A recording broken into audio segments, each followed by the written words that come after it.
switched accounts when it was already logged into my account.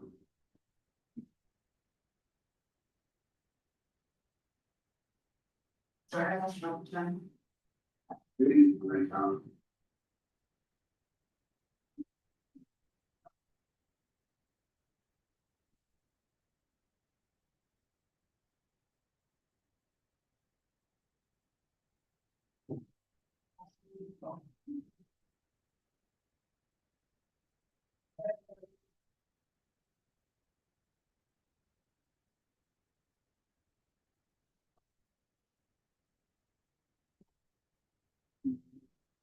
Hey, you two.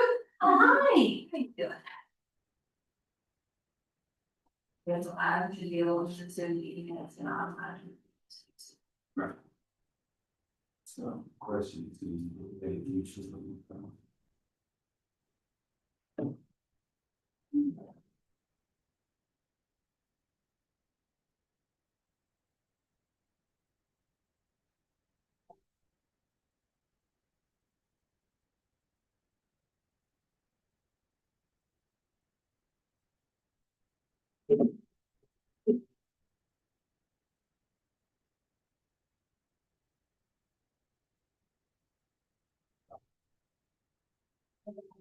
Comments.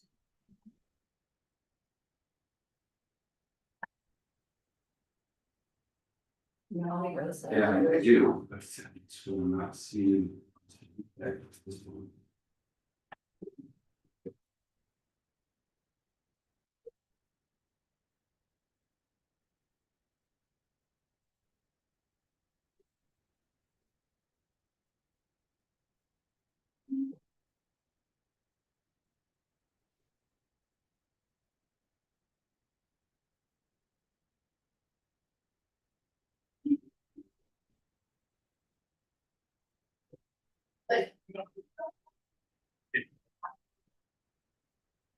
But.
Find anything?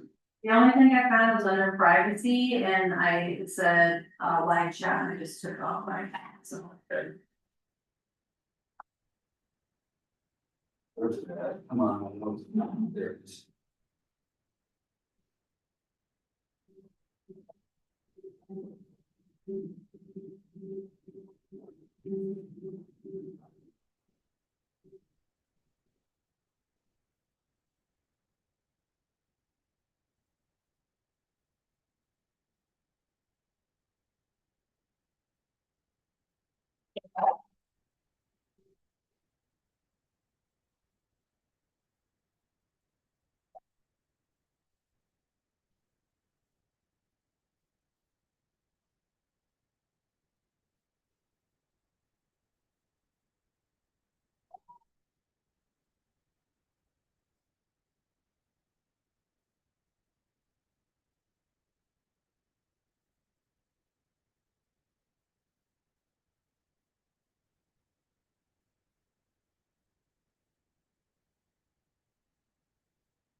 Hey Al, how about over here?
Hey Al.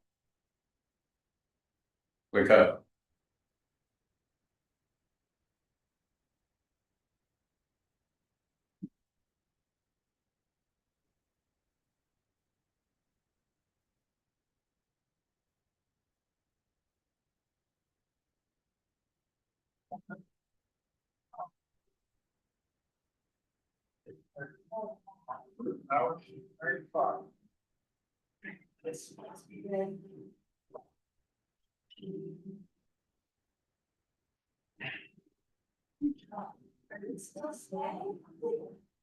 No, she had to go walk her car, she go check the picture of her.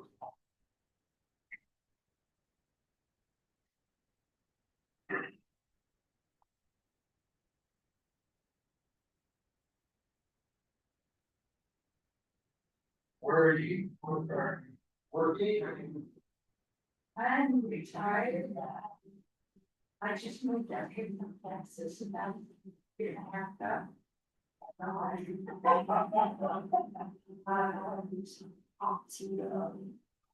But yeah, I'm retired. I actually do it in Hawaii. My sister was one of the houses this.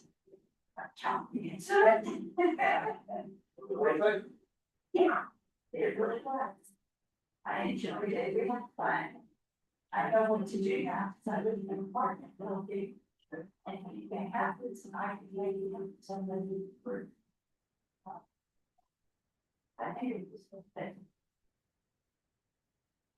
What brought you to the What brought you to the My sister, yeah, my husband passed away and there's really no one. But besides parents who need to belong. So, and my sister-in-law went to start watching. So I thought, what? I thought, it maybe go and go after 40 years of that now. So when her husband came down, I would pack everything to the wall. Came up there. I lived with them for 6 months. Then I found an apartment in Station Square. 30 minutes on one hand, so long. Yeah. She laughed at me because she would be freezing and I would take my jacket off. I said, no, that's so good. Yeah. Yeah. It's so. Yeah. So I did not that, used to dissolve dust, stop. Everything down to the ground. We're getting there. That's really bad. Here, let's see. What? Yes. Finish that box, where, well, I just never had it in my life. And they flat out told me, you don't stay home, you do not have to do anything, no. Okay, I'll stay home. Down there, already, And no, you don't need it, you want. yeah.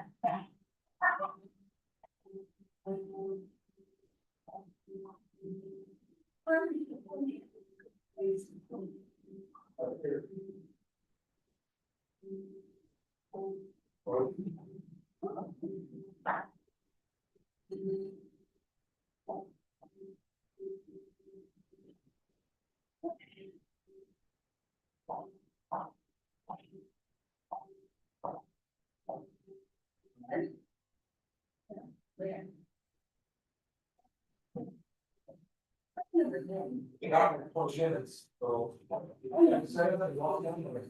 Yeah. You can't very soft.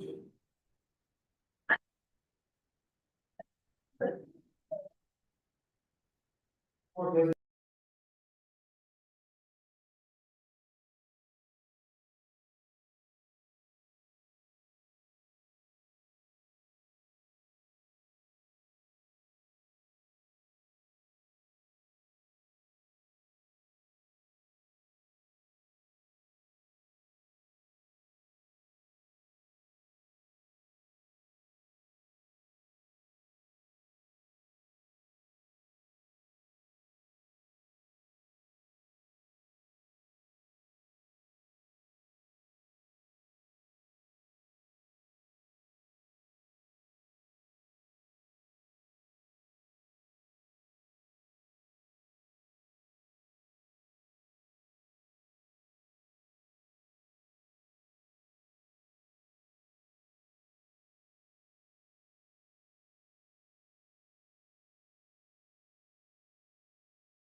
I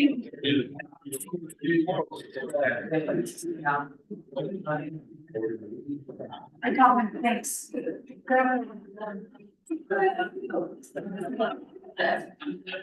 It's nice. We'll take a little while. That's awesome. You see that? Oh, okay.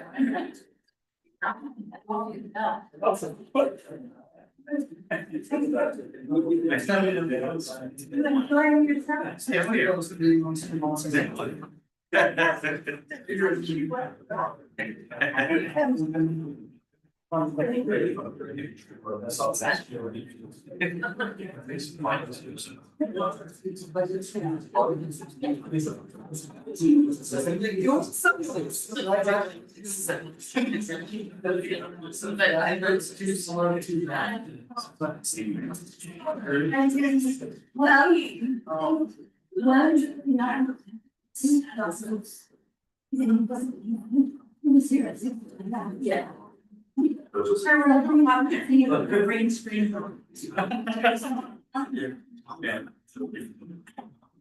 Well, I don't know. Well, either that or just down. He's used to it.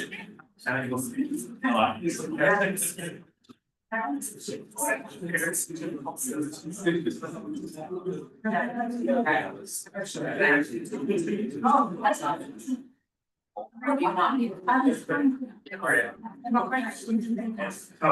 Do you want them before we give her hands? Is that better? Oh, I'm happy to do it. Because I don't want to. That's the way you're. That's right.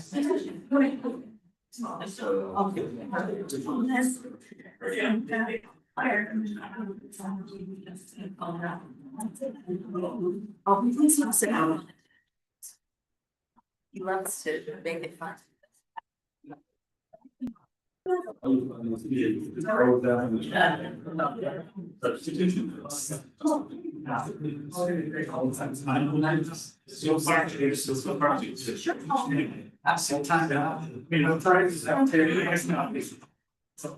That's the thing. That's right. Things figure stand like that.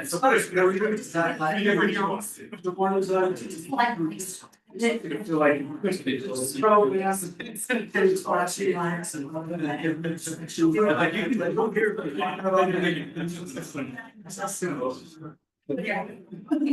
I'm all the time. No, I'm not.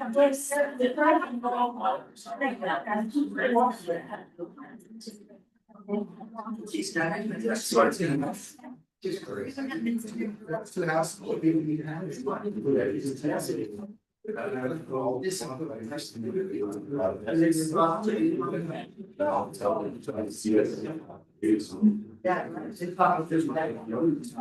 Well, they do. Just seem to pass traffic. Yeah. It's great. It's one of the right. Said, I mean, you see. Oh, it's on.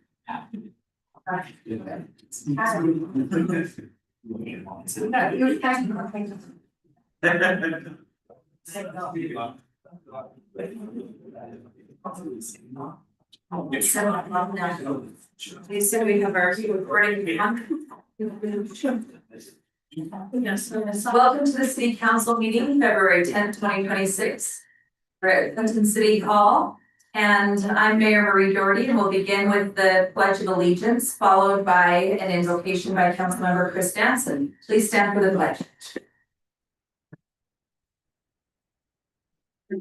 I pledge allegiance to the flag of the United States of America and to the republic for which it stands, one nation under God, indivisible, with liberty and justice for all.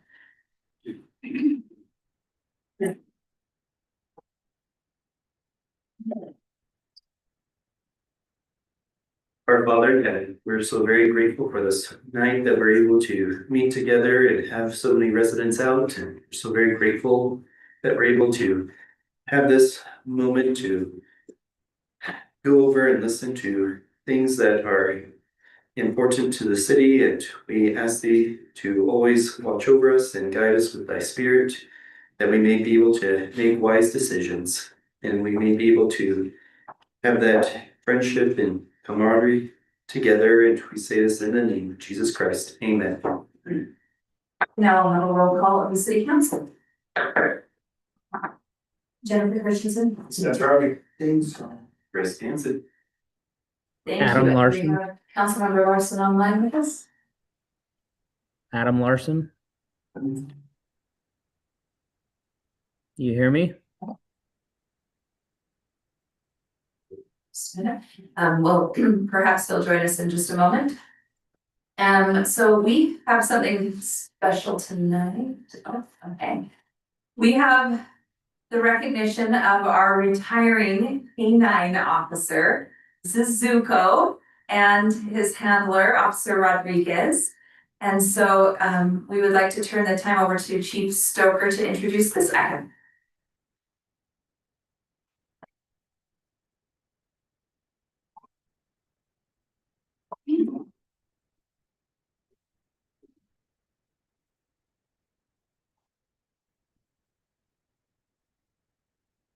Good evening, Mayor and Council and public.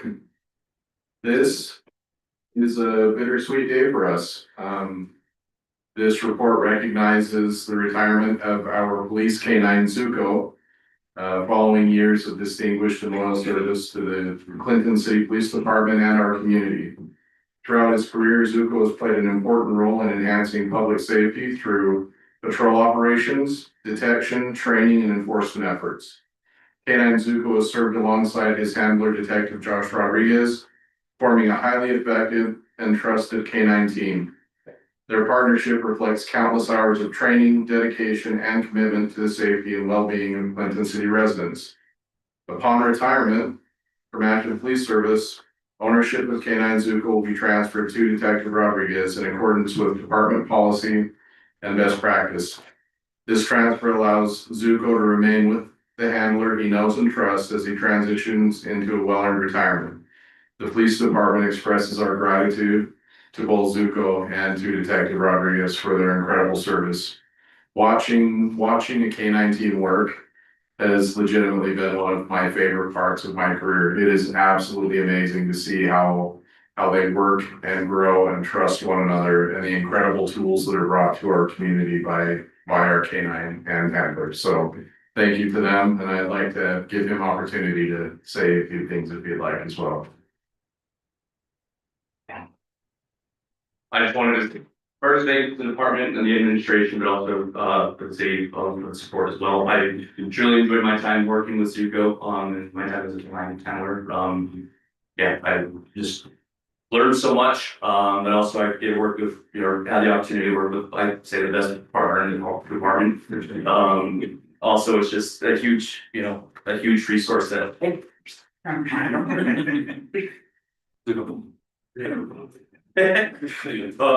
just a huge resource as well. I think for the city to have, this is a huge tool just for public safety as well. But I appreciate you, the administration and city's support. So thank you. Officer Rodriguez, can you give us any kind of story about Zuko, favorite memory? Favorite memory? Oh boy. Just anything you remember, like a time where he was helpful to you. I would say just the numerous traffic stops that we have, not only, in Clinton City, but we also supported a lot in outside agencies as well, just to utilize, K-9s. So was just a fun opportunity to, see him, and it's always good to get drugs off the street too, so. Good job, Zuko. All right, well, let's give Zuko a round of applause. He deserved it.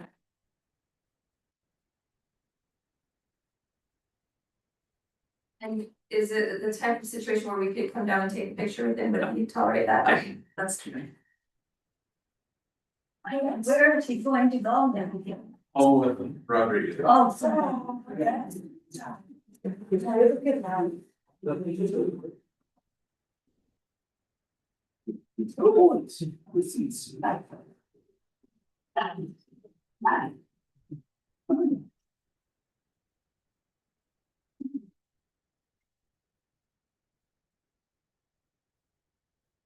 All right, push it. Zuko loves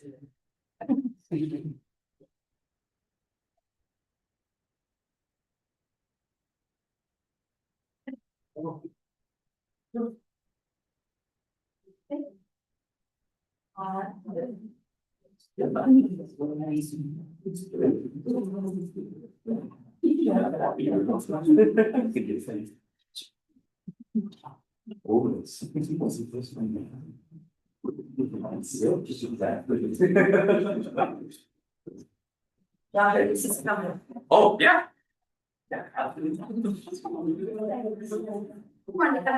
He did, yeah. Actually, I'm gonna make sure we're still. You can skip one. Because I got one meeting that I was in that one years ago. I'm just-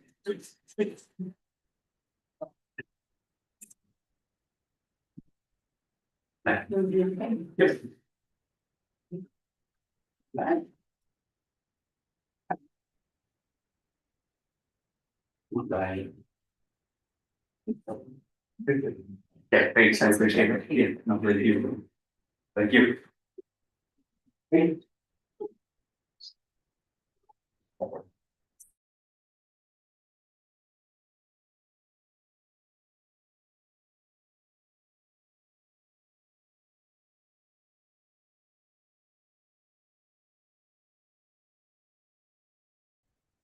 you to Officer Rodriguez for all his hard work. I should say, everyone always says how hard Officer Rodriguez works. He's one of our wonderful officers and everyone loves him work so hard. All right, next item on our list today, we have the recognition of our new Something like. volunteers. This is our community emergency response team. They do a full service for our community, and we'll turn the time to Chief Polson for his. Thank you, Madam Mayor, City Council, City Manager. I told Connie I'd just introduce her a little bit and a little bit about the CERT before they come up. But Connie's been with us for 16 years. So in 2010, when I was here a long time ago, her and her husband and I kind of coordinated CERT. So it's kind of sweet to be here and to recognize new CERT members as they come in.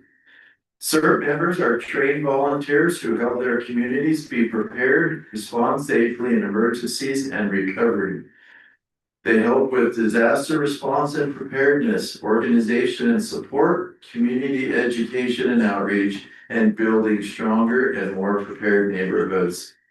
I'm honored to introduce Connie back up to you. I told her I'd give her the floor and kind of let her introduce the new CERT team members. And then probably some pictures following that. So, Connie, we'll give you the floor.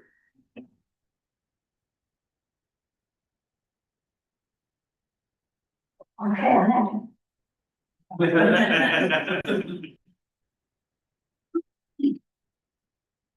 thank you.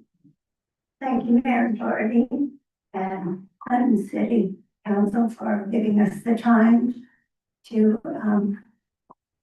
honor the ones that have gone through the training. They put a lot of effort forward to graduate from the classes. We have 4 new members for the Clinton City team. They have spent 8 weeks learning. I'm sorry, my voice goes up and down. And it's well. So, 4 new members to the Clinton City CERT team. And so they spent 8 weeks of training and study for their final exam. At time when they are graduated, we have a mock disaster where they go in and practice and what they have learned. And so then we have a written test. And then it takes about, I guess, 60 questions. And then we go and eat. And then we have a hot wash where we talk of the good things we did and and the bad things not too good, that will practice from then on. If you notice a certain model is in the hallway, we're trying to do the greatest good with the greatest amount.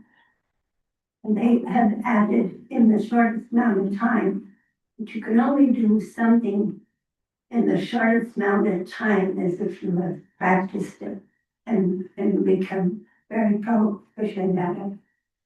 So some of the things that they have learned, we practice when we go into a disaster or something we're going to practice on.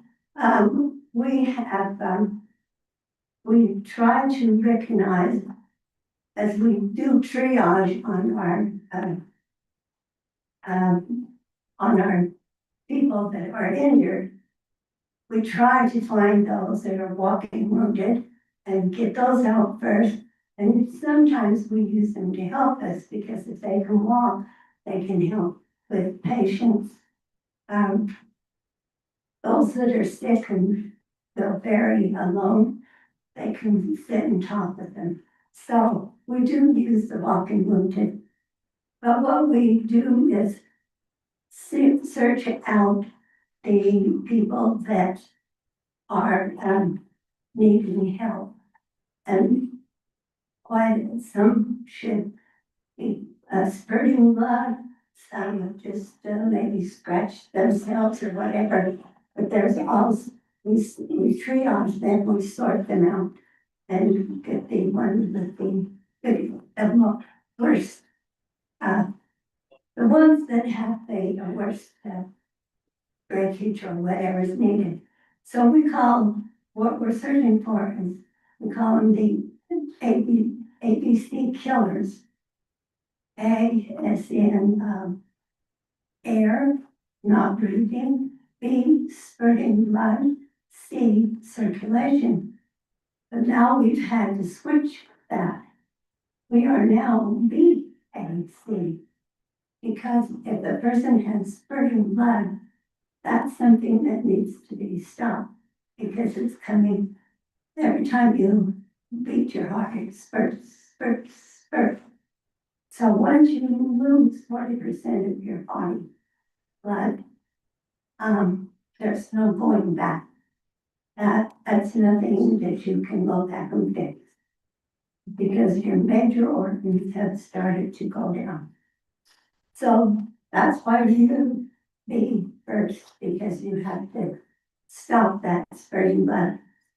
So what our quickest way to do that is through a tourniquet, where we can put that on and with belt, stick it through the buckle and pull hard as around, and you twist your little along the top until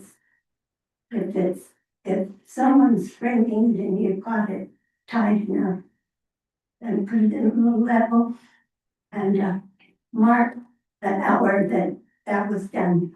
We don't take it off because we don't know that it's not our job. It stays on until the medical people in the hospital pick it up. That's their thing. But we also we are looking also for not major bleeding, but kind of medium to oozing. And the way we can do this is by elevation, because blood flows with gravity. So we have elevation. Now, our veins are against our bones, runs along our bones. So when we do want to stop this bleeding, we take this thumb and we put it on top of the wound, and then we push as hard as we can till we feel the bone. When we feel the bone, we know we have the blood or the vein. we have the vein. So then this is called compression. So you hold it for maybe 20 minutes. And if the person is screaming now, then you're doing your job. So, you just kind of look as if you can see any bright red blood. If not, you can let go, put a gauze, square gauze on, and then take your, a roll of gauze, roll around a couple of times.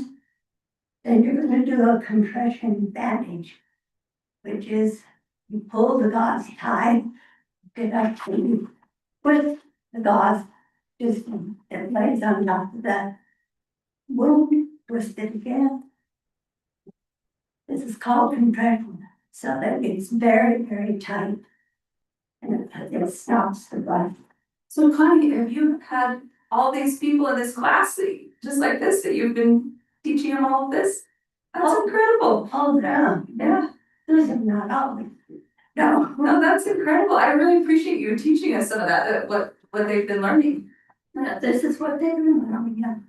So, that is how we take care of the blood situation. Spurting blood goes first, and then kind of oozing. Then, we come for A. What would you think A would be? The air, Yeah, so, are they breathing? Are they're not breathing? What is happening here? So we go in and we look at them to see, how they're, we look and, as we try to see what the problem is. So first of all, we decide what we can do. If they are not breathing, do we do CPR right away? Or, can we do something else? Why have they quit breathing? They're laying on their back. What has happened? What happens to the tongue? Goes back in, doesn't it? So they could be, the tongue may be blocking their airway. So what we can do is, you've probably heard of the jaw thrust, where you put I can't do it because it goes this way, but so you put your hands under the jaw, raise around the cheek, and you do the jaw thrust. And what you're doing is not pulling the jaw up a lot because you don't want to bring the throat with you, just enough that you let some air through there and give them some air. So that is called the jaw thrust. Now, in order to make it so that tongue is not going to go back into the throat, we can put them in what we call the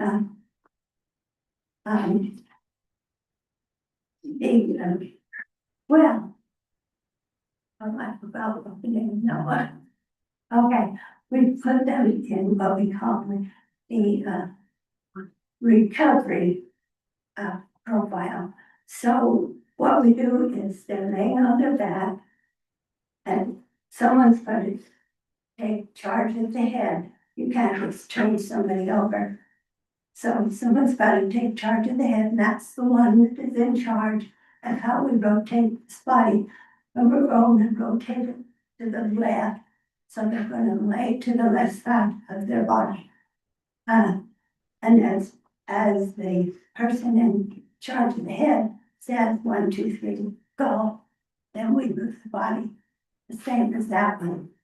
Now what we do is when it's laying on its side, it opens up the lung, and so the air comes in, also makes the tongue fall to the side, and it releases some of the fluid that maybe have collected in the throat. And so then we kind of put the right, they go on top of the left. This is the way they will stay, because they can breathe easily, the lungs are open, and, the tongue is no longer able to block back. That is incredible. I apologize. We only have 1 minute left for your report. I know this is, she's teaching us so many things. We've got to get your cert members up here because we want to honor them. Let me, two quiz, none of you guys got me the ring. Yeah, okay, let me introduce you to our next one. One got here at 6 o'clock, he had to leave by 7, because he had his son doing something in school. And then we have, Vicki Anderson, and she's very sick, so she couldn't come today. So the two that I'm gonna introduce you to, Carol and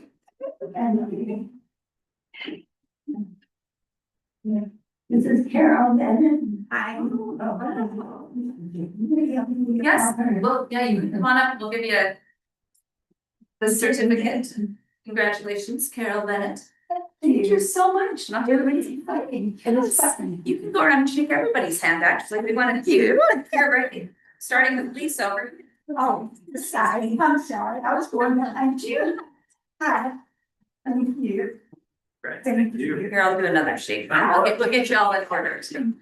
Congratulations. Thank you. Thank you. And a round of applause for Carol.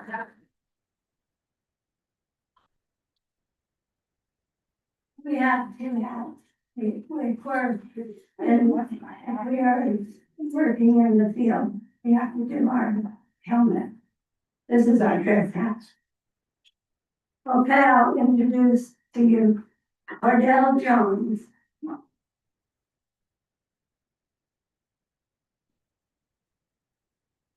We'll have you start over here and we'll do the handshake one. It's awesome. Thank you very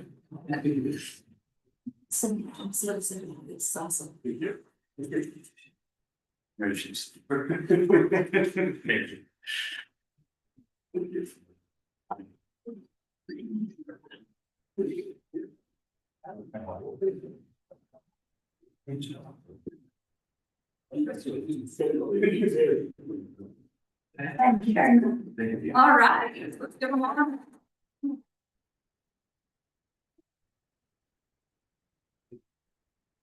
Yeah, would you like a picture with the council? Sure. Stand them down. We would love the name.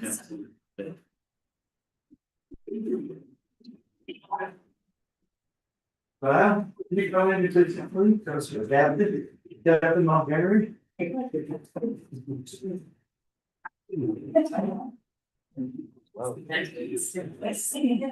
ladies need to be in the front. You gotta get in. Just to show Certainly later. Right, here.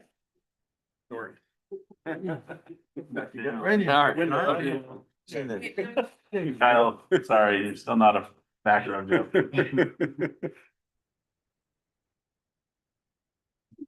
Got it? Good. Thank you so much. Now I'm and by night, I'll send you to the class. Sorry.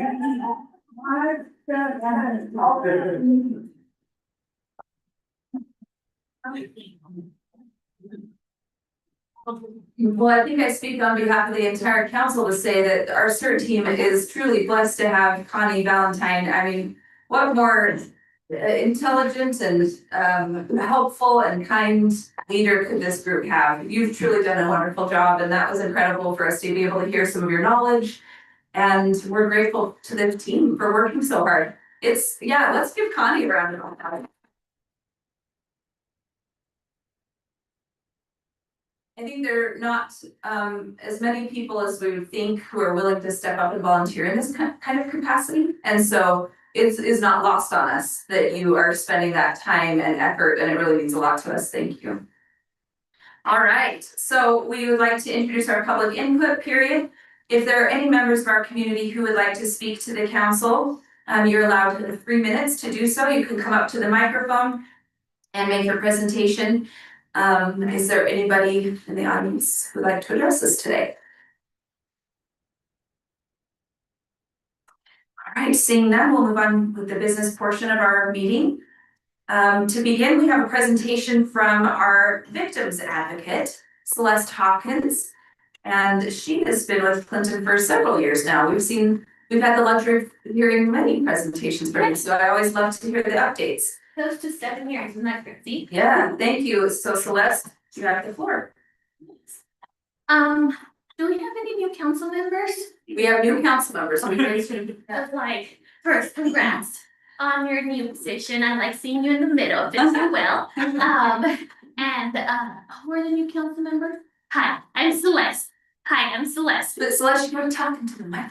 Oh, sorry. It's so tall, I could. Just put some elbow grease. Sorry. I know, it really does. I'm already loud as it is. Okay. So I'm Celeste, I'm the victim's advocate. I have been with Clinton for nearly 7 years. Real quick, just for kind of a brief history of the program is I'm officially a Syracuse City employee, but we have basically a contract saying that and we work together and we split the cost and we've been kind of a team for over 7 years now, or longer actually, and Sunset's part of it as well. So I do take care of 3 cities, Syracuse, Clinton, and Sunset, and it has been a wild ride. But so here it is. This is the update for this time of year. Okay, so I really sorry. I already presented earlier today to the officers for another training, so I'm like, it's been a long day, but that's fine. Okay, current stats. This is where we're at. So the grand total number of victims from for this fiscal year, FY26, so July 1st to today, February 10th, you can see that the grand total is 218 of victims that I've been able to serve and make contact with. That could be phone calls, emails, letters in the mail. And then the victimization and gender. So the first on the left, you'll see, or that's your right. No, the left. You'll see the victimization and gender broken down by cities. The purple one are the victims. So for Clinton, we are currently sitting at 84 victims that I've been able to serve. And there are 47 females and 35 males. The females is the pink and the purple blue color is the male. As you can see on the left side, right side, the gender combined is 40% and 60% of split between males and females. Interestingly enough, the one thing I've noticed is males, the number in male stats have slowly increased and we're kind of getting to like middle, like it's kind of interesting to see that more males, which actually I'm very proud because it's really hard as a male to, come out and say that you've been a victim of a crime. And there's a lot of factors that play into that, but we've definitely seen an increase in male victims who are finally, ready to speak and are willing to share their story as well. If you guys have any questions, feel free to interrupt me. Okay, so for Clinton specifically, again, stats for FY26, just for as of today. So adult sex assault cases, we have 6 victims that I've been able to serve. There are 7 child physical abuse, neglect, and adult physical assault is 10, stalking and harassment 7, domestic violence being the highest, with 61 victims.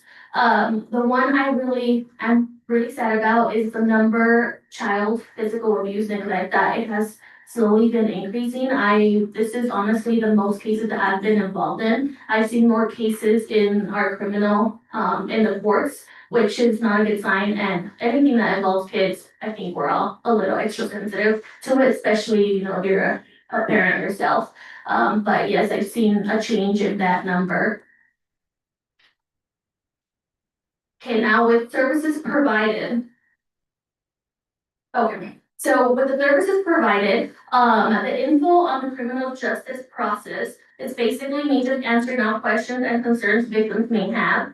And then victim rights is informing victims of their rights, and if they feel their rights have been violated, I help them submit a complaint to the state, and I kind of just guide them and explain what the process looks like for that. And then resources, there are so many resources out there. And these, sorry, let me back up a little bit. Those numbers we see on the graph, those are it's not individuals, those are the amount of times I've provided those services here in the city. So one victim, I could have provided 15 times information on the CJ process. And then with resources, there's 21 times that I was able to provide those resources to a victim. So this is just services, not victims or clients. Kind of going back to the resources, there are so many resources out there, and I totally, like, last minute, I decided to update this PowerPoint, and I was going to add a PowerPoint where I wanted to share a few resources out there, and I did not have time. But I do want to give you a quick breakdown of like a few resources that I think I've been using a lot recently with victims of crime here in all 3 jurisdictions. And the first one, I think I've explained this before, but it's always nice to have a fresh reminder, which is CVR, Crime Victim Reparation Program. It's a state-funded program that helps victims of crime with, it can be medical issues, it can be counseling, it can be relocation. If you are homicide victims, they'll pay for funeral expenses, and other stuff on that list as well. And all of this is provided by the state. So we are actually required on our VOCA grant to talk about this with victims if it applies to the situation. So lately I have been helping a lot with CVR, and I do try to make the process as easy as possible by helping them apply, guiding them through how to apply with the application, and then I'll have them submit it to me, and I'll submit that directly to the state so they don't have to worry about it. And I always tell them if they have any questions, you can call me, I'll find out what's going on with their case. So my goal is to alleviate all that stress and have them just focus on their well-being and their safety. So that's my goal as the advocate, just have them focus on safety and their well-being. Another cool resource is Utah Legal Services. I don't know how many people have heard of Utah Legal Services, but it is a great resource for victims of crime. It is based on income, but if, let's say, it's really useful for, let's say, a mother who stays at home and might be going through a nasty divorce, or, the victim of domestic violence, they'll be able to help represent them in court by assigning them an attorney to represent them through the whole process. And they help with divorce cases, they help with protective orders, they help with custody issues. So it's a really cool resource. And we have 2 or 3 locations. The one I know for sure is in Salt Lake, and the other one is in Ogden. So I always just let them know, which one would you prefer. Ogden is the one that's the closest to us. And then last one, Timpanogos Legal Services. They are, again, a legal service resource, but the difference between Utah Legal Services and Timpanogos is that Timpanogos does not assign a attorney to victims. They will help with reviewing any legal paperwork, and they will advise them like, hey, maybe you should change this, so I recommend you to do this, and that. So they will offer legal advice and look over paper, among other things. That is something they do have to qualify as well, but that's another awesome resource we have available for them. Moving on to emotional support. Emotional support, I do offer quite a bit, and that just means me listening. That just means I could be, holding their hand. I can just be reassuring them, just basically being a counselor that I'm not. But I make that very clear, that I am not a counselor. I just listen, and sometimes that's all we need. Just someone to listen to and vent to. Maybe we're not looking for advice, we just need to vent, and that's okay. So that just lets them do that. Notifications of criminal justice events is providing updates on their case. So literally every single court case, every single case, I will be providing updates to the victims of crime, whether it's a pre-trial conference, whether it's a sentencing hearing, whatever it might be. I always let them know what's going on.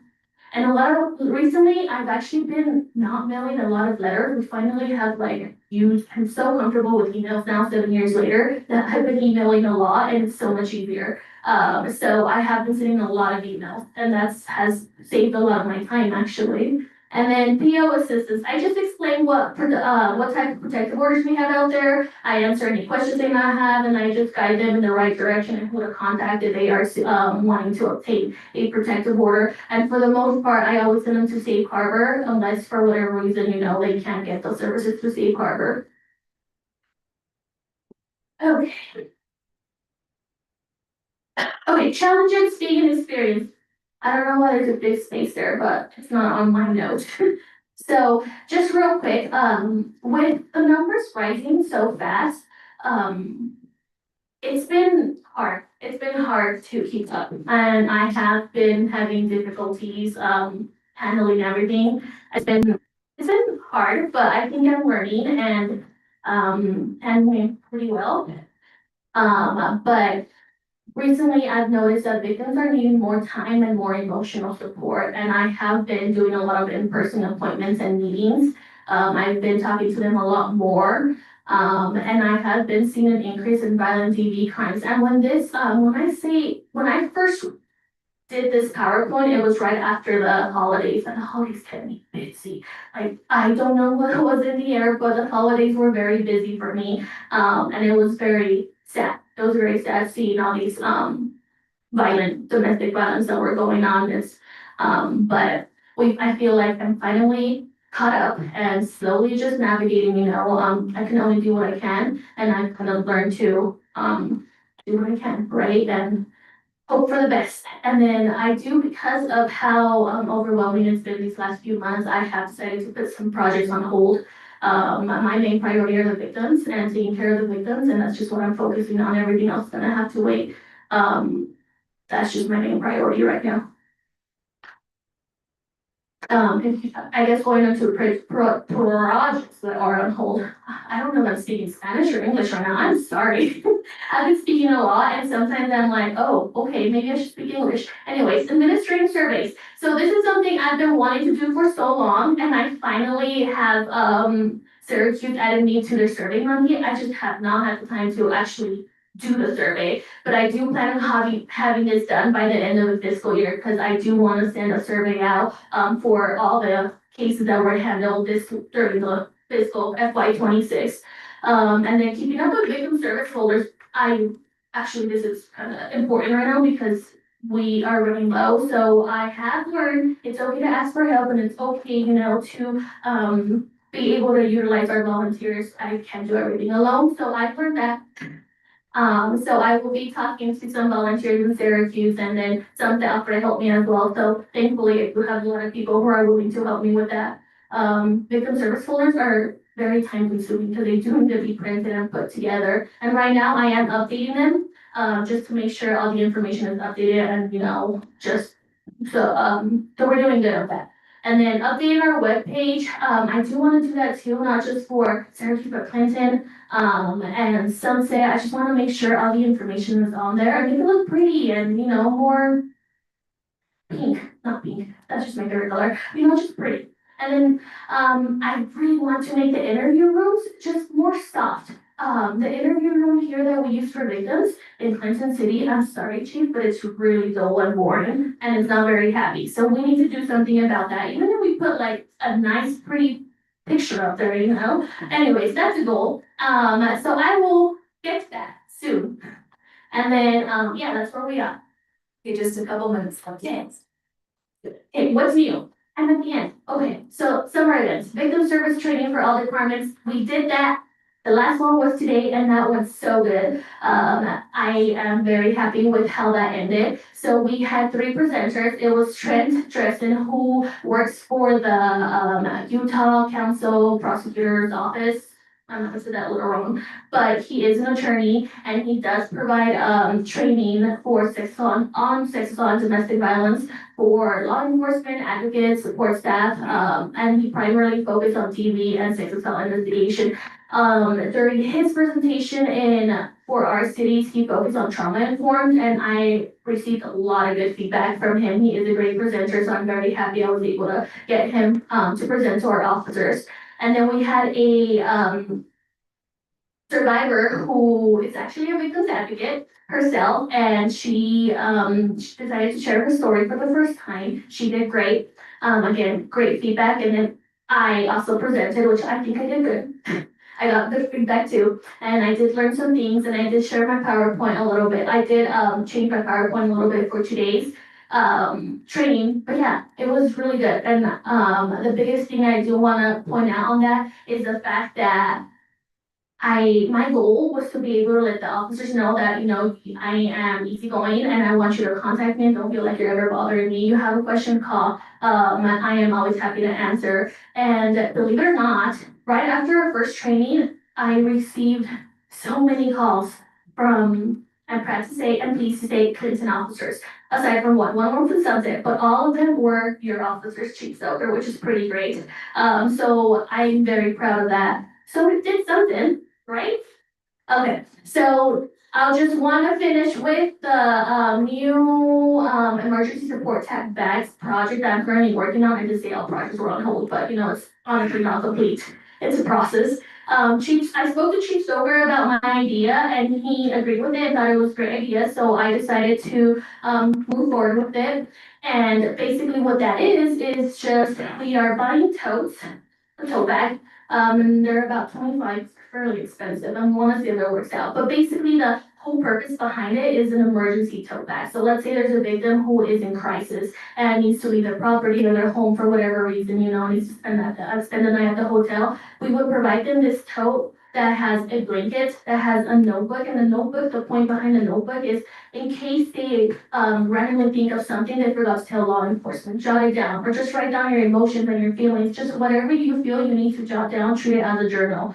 And power banks to charge your cell phones. I think that is actually really good to have too, especially nowadays with everything's just so electronically. So I did include a power bank in there, and everything has our information, and it's pretty purple. Yeah, so I am excited to share that with you guys on our next council meeting. I'll bring the cute tote bag so you guys can see what I'm up to, and I'm sure I'll add more things to it when I get to it. But yeah, that's kind of my project that I really am excited to look forward to. Any questions, concerns? Councilmember Christensen. Thank you. Thanks for your work. I'm a social worker, and so my heart just is bleeding. So thank you for the work that you do. In Clinton, do you refer childhood victims to the CJC? Yes, so the only time I get involved with child or minor victims is when the cases get sent to the justice court or Farmington. So if there's anything that doesn't involve criminal charges or the criminal element to it, I don't do much. It's not much for me to do since CPS, DCFS will take care of all that part for me. Thanks for being a social worker. Any other questions from the council? Well, thank you, Celeste. We sure appreciate you. We recognize all of the difficulty that you endure to carry out this job, and it sounds like it's a hard thing to prioritize all the needs that are coming crashing down, and so we appreciate you. We know that it's an emotional burden and it means a lot to us that you're willing to do that work. Thank you. Yeah. Have a good night, guys. Tonight. Thanks, Liz. All right, now we'll have a presentation on our general plan update, and this is by SOMAS. We have Chris Hupp here, and he is the representative from SOMAS who will be speaking to us tonight. And Chris, you have the floor. My presentation has significantly less blood. So. Direction. Please bring happiness and joy into this. We'll do our best. Okay, so first, I want to start out with this existing land use. This is what it is today. There's gonna be some slight tweaks to this just because existing plans have been approved. We'll make some adjustments as those continue to come through. But as you can see, yellow is detached residential, the traditional single family homes. You can see a significant portion of the city is categorized as that. There are some commercial pieces along that main corridor, 2000 West. But other than that, it's predominantly single family detached. There are a few, specifically 3 areas of significant vacant parcels. Those are area plans that are part of this project that we've looked at, and we'll sort of breeze through those a little bit today, just because I know there's not a lot of time to go through all these things. That said, there are some additional smaller areas of potential development or redevelopment, vacant parcels and other things like that haven't gone And there's some questions about that as far as how to treat those. And then again, the major commercial corridor, I bring this up twice because the next slide, we're gonna talk about economics. And there's some stark numbers on those that we'll touch on today, where there's a significant opportunity for the city to capture, which is essentially keeping people here to spend money in the city. So that said, here's sales tax leakage, meaning these are people living here, going elsewhere, spending money in other cities where they could be spending it here. The total of that leakage, so your surplus is actually a negative 153, almost 54 million. So it's fairly significant. Some of the major categories that we want to focus on are these above 10 million. You have a few of these categories. The most notable is motor vehicles and parts dealers. Part of that is probably because of your lack of I-15 frontage. Most of the car dealerships sit along that and you don't have. So that's probably a big portion of that. Another one that's could be a little surprising is your food and beverage stores. $46 million of leakage. It's quite incredible how much money is being spent not here. So there's some things to be done there. Another important one that I wanted to note is the food and services. So not only are there the beverages, which are sort of fast food and sit downs, but restaurants in general in the city there's a fairly significant leakage to the tune of $60 million. It's quite substantial. On a positive note, the general merchandise stores, you guys are double what your capture rate could be, and you're about there with the Lowe's and those types of facilities that you have in the city. So you're essentially breaking even there, but fairly substantial leakage. 68% is your average leakage. Again, that's showing up as the $154 million. And we'll talk about this a little bit more in these next slides. So where some of this leakage is going is it's not a massive shocker. Farmington, as you can see, the green boxes are the ones that are sort of leading the way. Farmington hitting a lot of those categories for the larger region, given some of the shopping centers and things that they have there. Roy is doing well in food and beverage, so a lot of what's happening around here is going there and to Farmington. One that was pretty impressive, but doesn't show up super well here is gasoline stations. With some of the changes happening to the roadways that come through the city, there's significant capture that can happen there to help sort of leverage or right size that. And if you have any questions on any of these, feel free to let us know. Clearfield is apparently running the show for the whole region for furnishings, and so there's some opportunities here with it being so single family detached. As far as that being the demographic, there could be a lot of potential to enhance that leakage here in Clinton. And again, you have the corridor and some of the newer corridors to support that. Another piece here, again, looking at the different cities, Clinton, going back to that food and beverage stores, the capture rate on a per capita basis is $34. Significantly less than all of the surrounding cities. And so that's one of the ones that we really wanted to touch on, because there's a lot of potential, especially with median income being as high as it is. There's a lot of potential to sort of right size that ship and attract different users in that demographic or that segment. And I had already mentioned the gasoline sales. Prices are down a little bit in gas, but there's a lot of potential there. Again, touching on existing land uses, this is why this graphic is important. Now having a very brief snapshot of that economic development. There's some major corridors that could be leveraged to help with that, as we talk about this, here's the future land use, I'm gonna actually come back to this. But there's 3 major corridors outside of 2000 West that could potentially be looked at to help support that. Obviously, in this future land use graphic, we show additional support along the 2000 West corridor. With the essentially the question mark, how do you want to address these other corridors?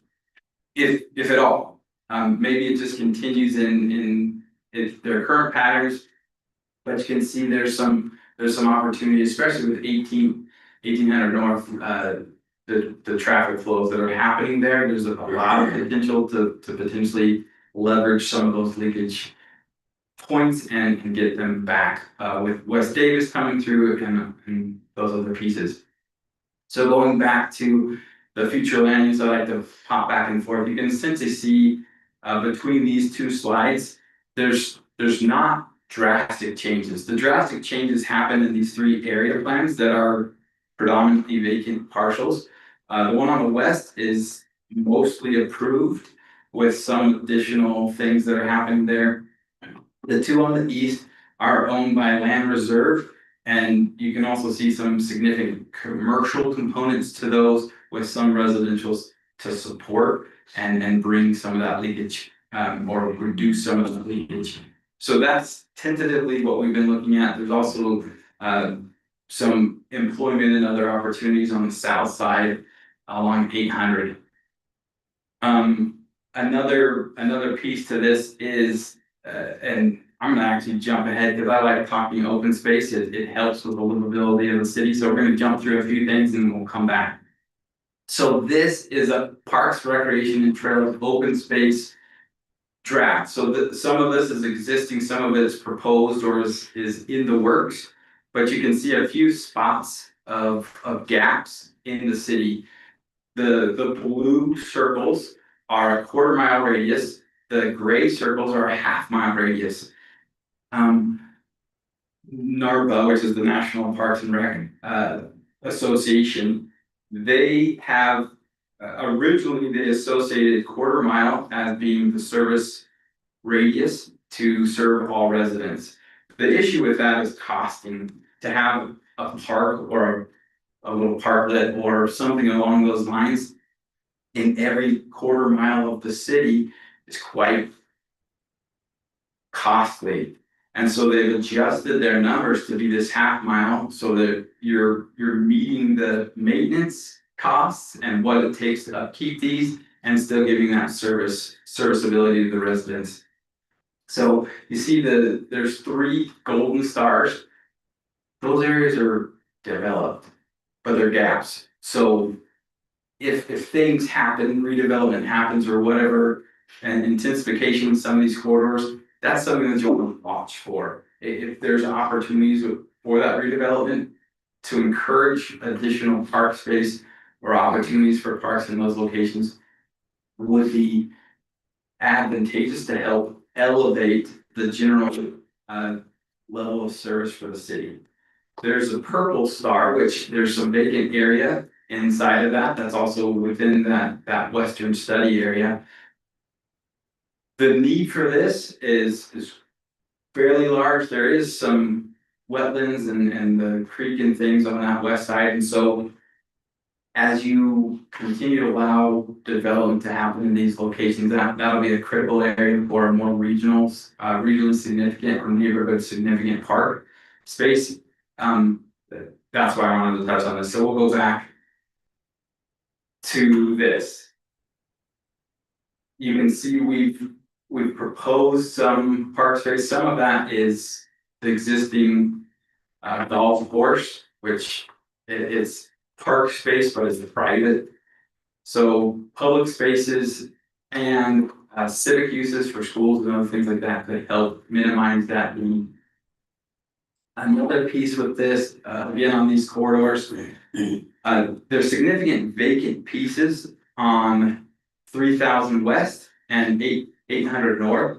There's some significant vacant parcels there that could be potentially leveraged towards more of a commercial basis to help with those issues and minimize trips that happen throughout the city. So right now, everyone travels to one corridor. So it gets congested at those intersections. But if you disperse little neighborhood centers and things, it actually reduces trips, it reduces distance of those trips and smog and all the other things that come along with that. So there's some pros to looking at other potential locations. We're just presenting the information and letting you guys tell us how you would want us to address those. Again, we understand there's culture and heritage. We don't want to affect those things negatively. So we won't touch much on these, but after the public engagement, we presented the future land use. We presented these, we had charrettes, working with the city, working with residents and things to understand what the outlook was. And our original plan for this area was actually focused more on the land reserve property, which is north of 2300 north. But as we heard from residents in the initial meetings and public engagement that happened, the heart of the city, wanting to believe this or not, a lot of people said it's around Walmart, which, for better or worse, that was the reality. There's also individuals that said it should be the park, it should be around here. So we figured if we have this area and the heart of the city there, maybe a more focused city center along 2300 north that connects this larger area would be highly advantageous for the city's identity and their sense of place. And so that was one of the big pieces that came on the public engagement there. As far as the south area plan, there's a lot of commercial opportunities there, and some employment opportunities, and there's some religious components and a continuation of the trail along the power line. And a little bit of residents on the east side of the power line as well. So there's a little bit of the flavor, putting attached product behind that commercial. It's less desirable to have a detached home in those situations than it is to have attached product. And you also maximize your transportation because people will walk at that time. On the west side, again, a lot of, so you'll see we've referenced West Point's plan. It's industrial and a little bit of commercial on the south side, again, against West Davis corridor. With the city now having access or direct access to that interchange, it becomes difficult to have commercial opportunity or viability. And so that's why predominantly what we're showing here is residential with some educational civic component in part of this plan. There will need to be some adjustments to the golf course just because West Davis blows right through it. But that'll be between them and West Davis and potentially with the city as they continue to adjust that. You'll also notice that your boundary would potentially bifurcate where they can actually move the golf course poles. Housing. This is one of the things that I mentioned earlier. There's 3 additional townhome projects that aren't on this map. We'll update the map, but you can see a fairly stark view of where those are located versus the detached product. So detached is anything that doesn't share a wall. Predominantly that. One of the interesting numbers is on the right hand side, single family detached, so traditional detached homes is 94% of all housing in Clinton City. It leaves a fairly substantial number of affordable housing in terms of a gap of 1,300 units. And that gap is based on median income, looking at 80% of that annual median income and what that affordability rate would be for housing. And so that's where that number essentially comes from. Based on growth projections, we're assuming it would get at the current rate and current patterns closer to 1,779 units, which is fairly substantial. Again, looking at the population per household being over 3.5, there's quite a few residents that can't live here, whether they're children or whoever they may be. they have to move elsewhere. So that's something to take note of. Home values are ranging between 181 to 320 for that 50 to 80% of the annual median income AMI, meaning what that household makes. That being said, the new townhomes and other tax units are actually outside of that affordability range, where they're sitting closer to the price of the single family detached homes. So it's really not moving the needle towards that affordability concern. And again, this comes from the state. That's why we get the wonderful opportunity to even talk about it. I don't know if there's any questions here, but you can essentially see even with the change in about 150, 200 units of townhomes and things like that, the townhome number would shift. Whoops. However, affordability wouldn't shift that much, and that's why there's also the growth and an affordability issue. And Clinton's not the only city that's affected by the affordability issue. The entire state of Utah, post-COVID, has seen massive upticks in this affordability issue. So it is something to be aware of and cognizant of. Another piece with this is the greater diversity of product types that you have allows for aging in place. And what I mean by aging in place is I grew up here, then we bought our first house, we raised our children, retired here. There becomes some issues with being able to do that. The next piece, just talking generally, and I know we're getting short on time, but here's the general community profiles for as far as value per unit. You'll see the higher values are the yellows and reds. You do see a handful of those that are within the affordability range, and you can see generally where they are. There's no essential rhyme or reason to where they're located, besides being on some of these major corridors that we mentioned earlier, and other little pockets of potentially older development. Again, those top two colors may be a little difficult to see, but the top two colors are the only ones that fit inside of that affordability range. Transportation. So this is our initial draft plan of this, and I know we have some meetings coming up with Public Works and Engineering to talk about some of the project proposals for this area. Obviously, some have funding, some have already been on the city's radar, but here's a list of some of those top 5 improvements that can be made to enhance the public or the walkability and non-vehicular transportation throughout the city. As we did public engagement, every phase of public engagement, active transportation, biking was not a major component in terms of transportation as much as it was in terms of recreation. And so that's why you'll see most of the improvements happen along those recreation corridors, because that's essentially what we heard from residents.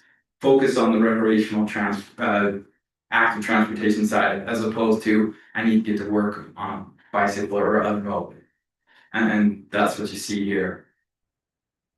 Going back to the parks and recreation, we do have a proposal, some locations up in that northwest, but there's significant coverage throughout the city. It's over 90% coverage for parks, which is a pretty positive thing. Acreage for parks, I don't have those numbers off the top of my head, but we have those numbers as well, so we can show per capita, this is what it is, this is what the national rating is as far as what it should be, and we can give you that information as well. So that said, I know that was a fairly quick synopsis of a lot of information. Any questions? I didn't switch to my response. Councilmember Christensen. Thank you. Thanks for this presentation. On the slide that you showed 375 homes, is there any estimate of how many of those are on the market or would be on the market soon? And also, if they were to be listed now, would they still be in that range, you know, based on tax valuation versus fair market value? So these numbers were pulled November of 25. So the difference between today and then is not drastically different. And we pull these as far as home values, which is typically what they get listed on the market for. Units are going right now for a little bit less than what the typical asking prices are. So there might be more, but we can dig into that and tell you how many of these units are actually on the market. But the problem is they sell all the time, so that's a constantly influx number. I would assume with the affordable units, there's probably a small percentage of that that's actually for sale or for rent at the current moment. Any other questions from the council? We were quite thorough. Excellent. Councilmember Starr. You start off with talking about sales tax leakage. What, is there a correlation between our 94% detached families and leakage? Yes. That's a simple answer. Yeah. I mean, it depends on your market. So again, looking at those top two, general merchandising and building materials usually is highly correlated with detached homes. There's more home projects, more yard projects, things like that. So with you breaking even essentially on that, it's good, but given how much detached development, there's some significant leakage that you could be getting back even above the 100%. Just looking at that one number, as far as these other ones, I talked about the food and beverages. That's another piece where if your median income is X, you can actually attract certain user groups that are more likely to want to come here than other places. The other factor, and this is probably not a surprise to anyone, is intensity of rooftops within a certain radius. And those radii are usually 1, 3, and 5 miles for grocery stores. For larger retailers like a Costco or something like that, they look at a 10-mile radius and they want 75,000 residents within that. So intensity around these areas is highly important as well. Yeah. Any other questions to go on with that one, or target points you want me to talk about? Councilmember Christensen. Thank you. Can you please go back to the slide that shows the cities that we were comparing against Roy's? Thank you. This one?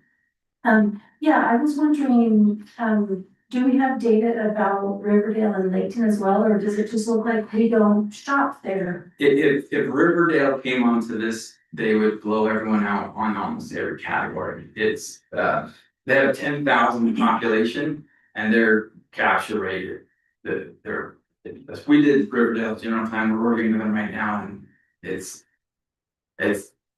we tend to leave these massive outliers off because just all the numbers. So if I understand the chart correctly, this is showing what percentage of Clinton residents would spend dollars in our city for these certain things. Yeah, so let's say that every resident in the city had $100. This is essentially how they're spending their money or where they're spending their money and what breakdown of that money is being spent. So motor vehicles is X%, and most of the money is actually going elsewhere, and so on. So yeah, it's all of the money that's being spent in the city, meaning by residents in the city, and where they're actually spending it. So the chart's not comparing, it's not saying our dollars are going to Clearfield or Syracuse or Roy or Farmington. It's comparing, this is how much we spend here, and then these other numbers are how much those residents spend in their own city? Yes, Okay. and so if you look at, sorry, it's this one.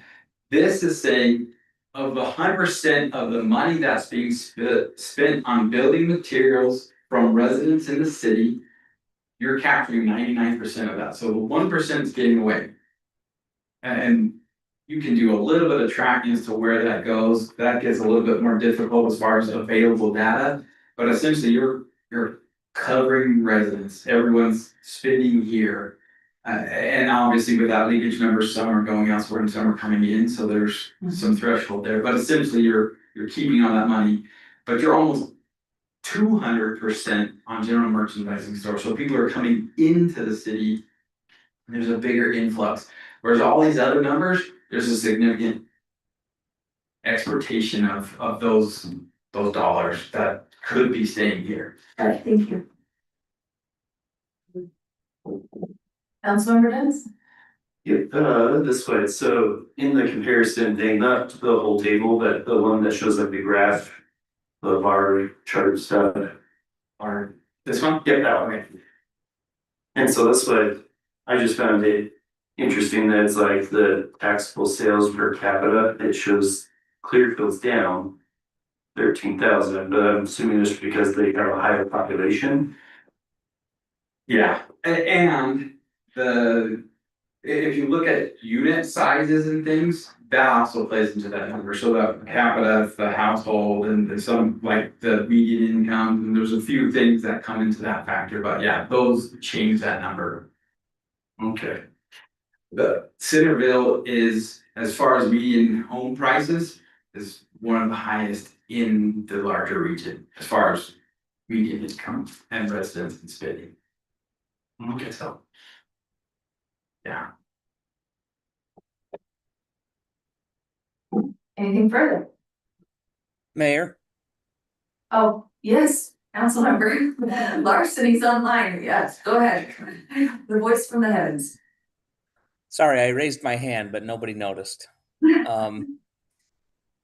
Just maybe two clarifying questions. One is the 94% of detached homes. Does that include the townhome developments under construction or approved? So as I had mentioned earlier, there's 3 that we don't have on this. Which will move that number maybe 1%. 1%? So no, it's not good right No, now. it's not included right now, but. There's also single family in those, so it will move it a little bit, but not that much. So from my recollection, we have 7,000 homes roughly in the city. Yeah.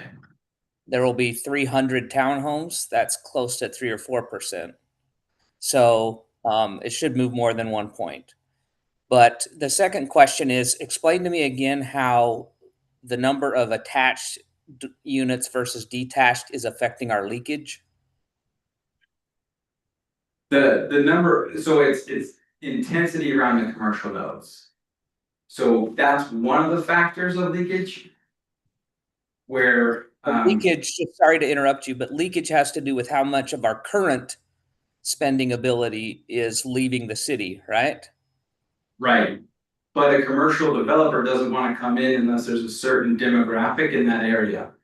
So that's where it comes into the leakage part. So if you have vacant pieces or a user wants to go to a different city because they have the right density as well as median home price, they're gonna go there over Clinton. And so that's where the leakage comes in.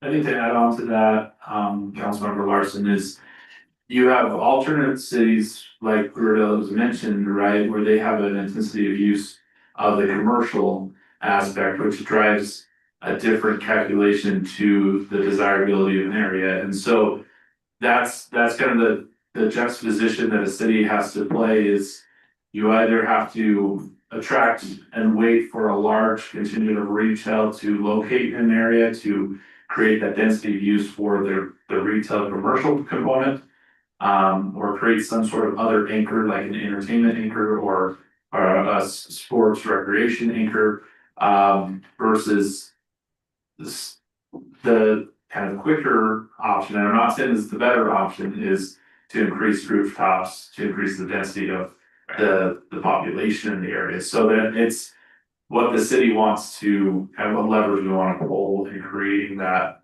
desirability for the area for those retailers.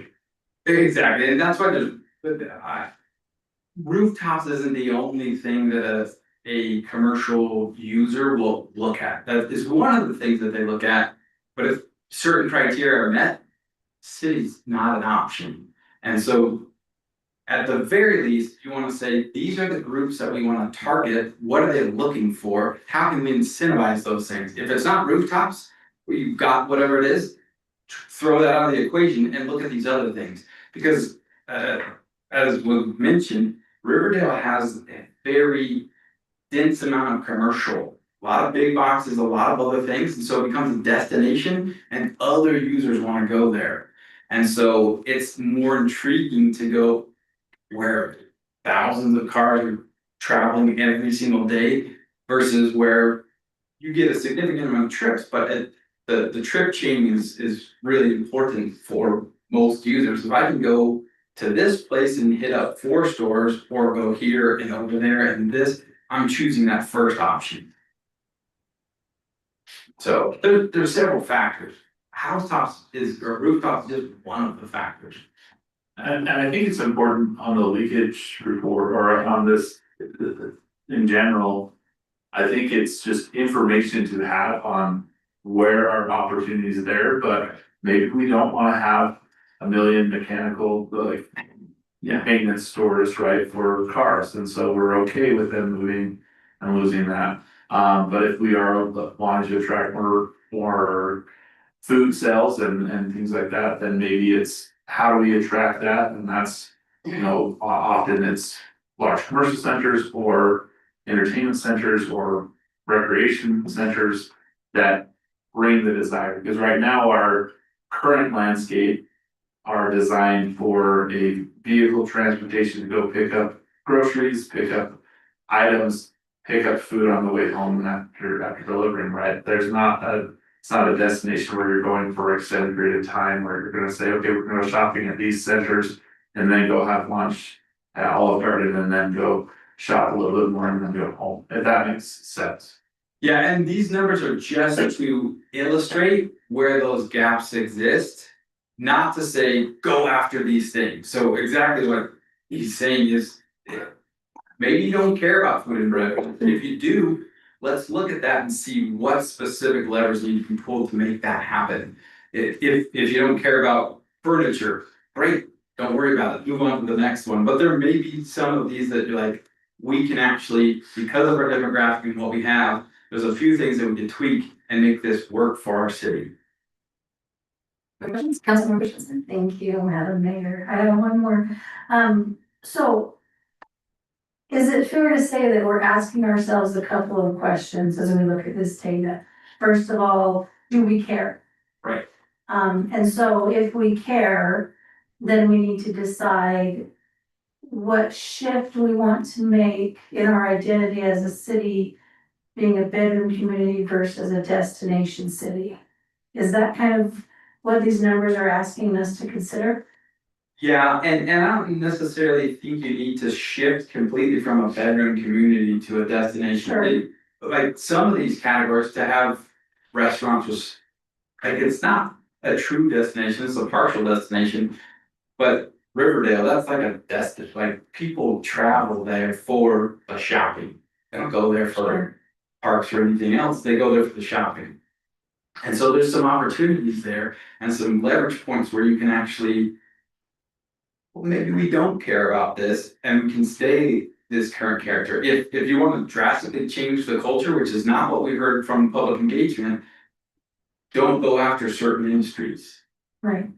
So my follow-up question to that is, in the data that you gathered from our citizens about what community members want in Clinton, is there a way to compare the leakage rate with the types of services that the community wishes were here? One of the number one things that we heard as far as uses is food and beverage. So, I mean, that's a pretty obvious one where it's like, people want this, it doesn't, like, there's clear issue in the city as far as leakage is concerned. That's one that, if it were me, I would look at how we get this to work. What are the demographics that they're looking for, or what are the criteria that they're looking for to make this happen, because residents want. Thank you. Yeah, that was just an easy pick, because that was one topic. Any other follow-ups with that? Any further questions? Oh, that's great. Chris, thank you. Thank you for spending all this time with us and giving us some food for thought. That's really good. Can we get these slides sent to us? Yes. I got it. Excellent, I appreciate that. All right, well, we're moving on to our resolution, about the city council rules of order and procedure. We shouldn't have to spend too much time on this because we've discussed it in 2 prior meetings, so we'll just, pull it up there for the audience. So I was able to make the recommended changes to this document. So, for example, the removal of the 5 p.m. deadline that Lisa had requested. The wording that Councilmember Christensen had requested that I updated. So those adjustments were made. Clarity in the phrasing. In reading this document, did any of you have any further commentary?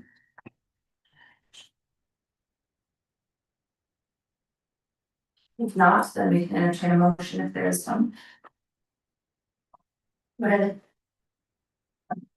All right, so I'll make a motion that we adopt resolution 0726, the city council rules of order and procedures. All right, I have a motion by Councilmember Danson. I will second that motion, Madam Mayor. Wonderful, and a second by Councilmember Christensen. So then the question before us is, should the council adopt resolution 07-26, our rules of order and procedure? And Councilmember Danson, you made the motion, so you're entitled to the first right to speak on this topic, if you desire. Yep, and that's what I think that pretty much after a lot of our discussions that we've had around this, that I think we've come to a good spot that makes sense and it'll make pretty much how everything works with our being able to discuss things will make sense to not just us, but also community members as well. I think that people will understand a little bit easier what we're actually talking about and discussing. Thank you. Is there any further discussion? All right, seeing none, then we'll call for a vote. This is a resolution, so we'll do a roll call vote, starting with Councilmember Christensen. Yes. Yes. Yes. Yes. And Yes. okay, fantastic. That motion passes unanimously, and thank you for that. And we will move on to our training in our accounting funds and restricted revenues. This training is by our finance director, Corey Christensen, and Corey, you have the floor. Madam Mayor, Council, good to be with you tonight. Public may be here or online. I just want to give the disclaimer that it was not my choice to subject you to this content, so. That's not our going, okay? Oh, I gotta click on the thing, okay. Another disclaimer on here is that I chose winterscape because kind of got skipped this year with our 12.5 hours of total winter, so enjoy some beautiful winter on the slides. Okay, how this is going to flow a little bit, so you can kind of prepare yourself for what is coming on the slides and the discussion here. I'll give you some brief definitions of restricted revenues, give you a couple examples just to keep in your minds. We'll talk about a simple definition of fund accounting. Then we're going to watch a short 2-minute video from the state auditor's office. There is a lot in there, it goes quick. It's from a few years ago, kind of a whiteboard style, a lot of good content in there. And we'll kind of use that as a stepping stone to talk about some of our own funds and revenues. And show some examples from our most recent audited financial statements to kind of tie it all together for you. Here we go. This is going to be iconic. Only because we probably haven't had a training like this in the last, say, 6 months. So I think the bar is low. Yeah, I'm losing that factor. So here you go. Restricted revenue definition. Kind of keep in mind, as simple as it can be, is revenue tied to specific expenses. Okay. We do have some restricted revenues in the city. Under that basic definitions, could you even consider grants as a restricted revenue because it's supposed to be tied to specific expenses on the grant. More generally, our restricted revenues that we consider restricted revenues are just come because the revenue, whether it's a sales tax that has a specific restricted use to it, or impact fees that have restricted use associated with it, that's really what becomes restricted. So when you're thinking about restricted revenues, I want you to think in these terms from our good friend MC Hammer. Okay. Thank you, MC Hammer, for that. Can't touch this, right? You know, we'll see, yeah. You wanted me to dance, but I'm much of a dancer, so can you do that? So we'll add on to that you can't touch this unless it's for the intended use of those funds, right? Okay. Fund accounting. Oh, my, it's too blurry up there and too small down here.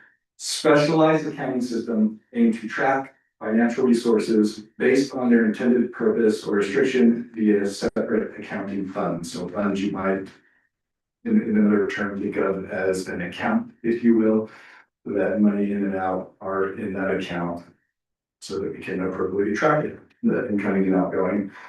So also something to know is at the end of the fiscal year, unspent monies remain in their respective fund or are accounted in reserve balances. And because I was told I had to tell a joke, who leads accountants to battle? General Ledger. Sorry. Okay, so we've gone through a couple of minutes. You know, maybe put the cards right, the frequency with which I find myself was quoted will be blessed. Let's see. So now time for this riveting video from the state auditor's office of the state auditor. I don't know. Okay, over on. Here.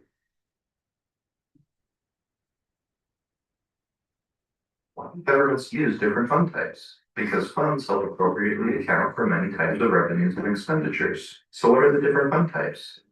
First is governmental, which includes 5 different categories.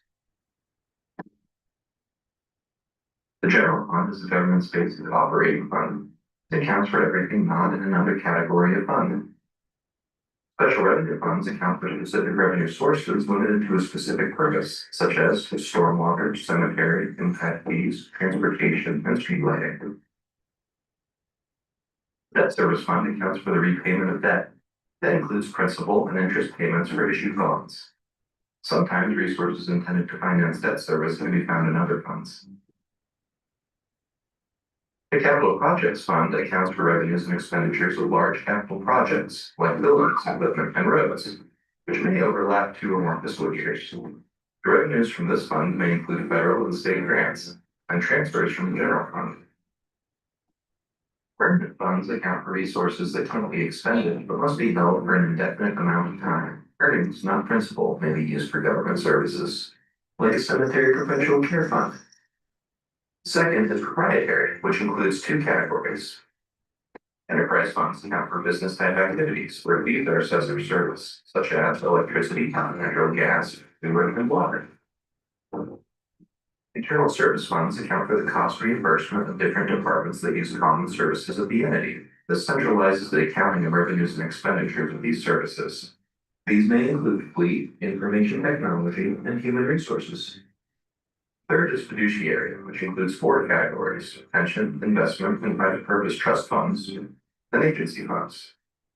These funds are for money you're holding on behalf of other governments or organizations.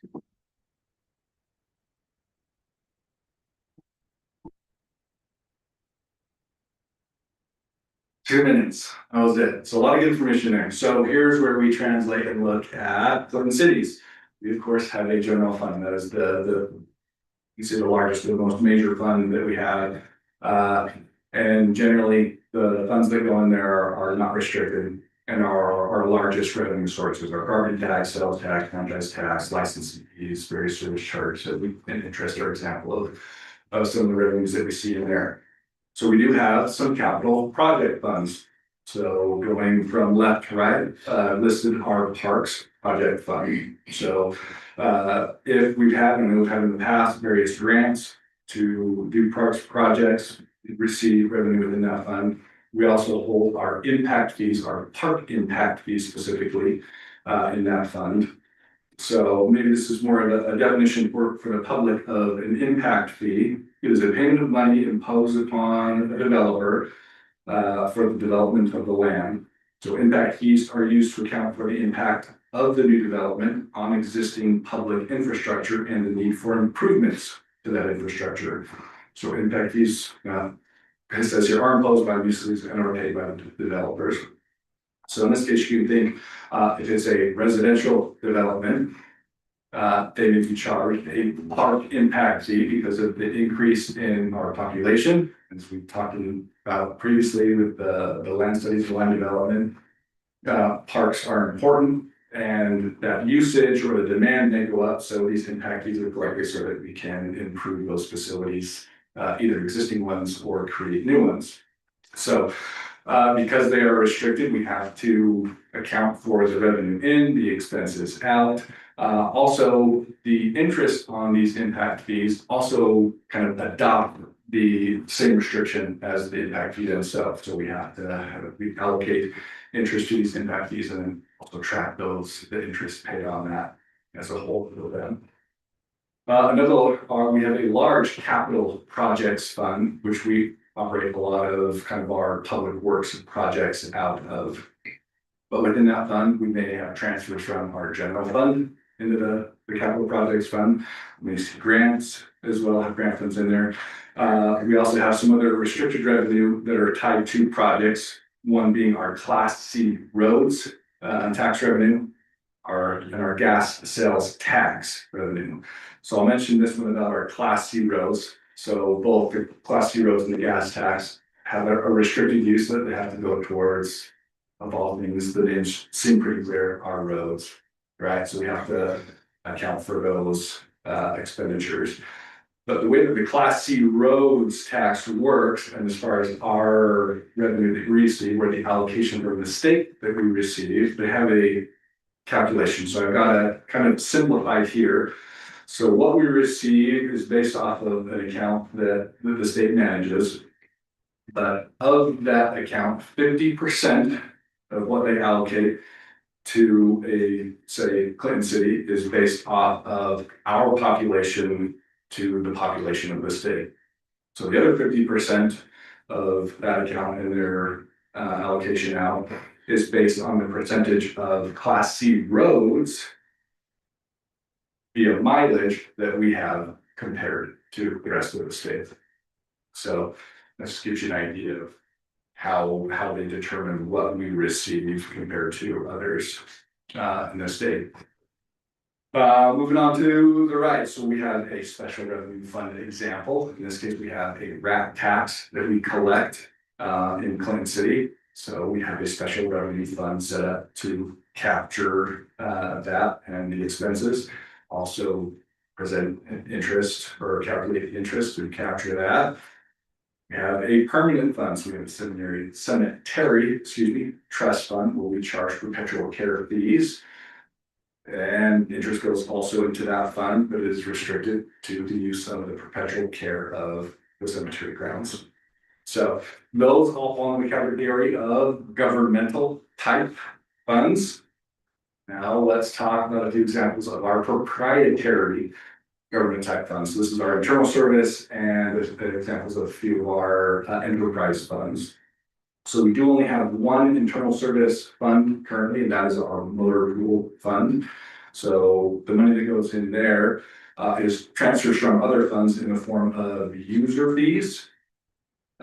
So that would cover kind of our ongoing operations of the motor pool, maintenance salaries for our staff who manage the vehicles and equipment that we have.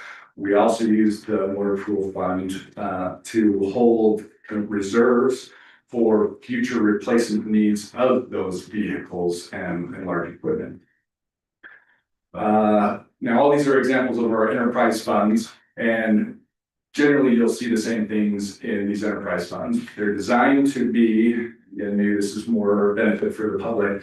They're separate business entities, self-sustaining operations. So taking our water utility fund, for example, we charge a service fee to our residents for the water that they receive. And that revenue is designed to cover all the costs that providing that water costs us, really. You know, we treat it like a business.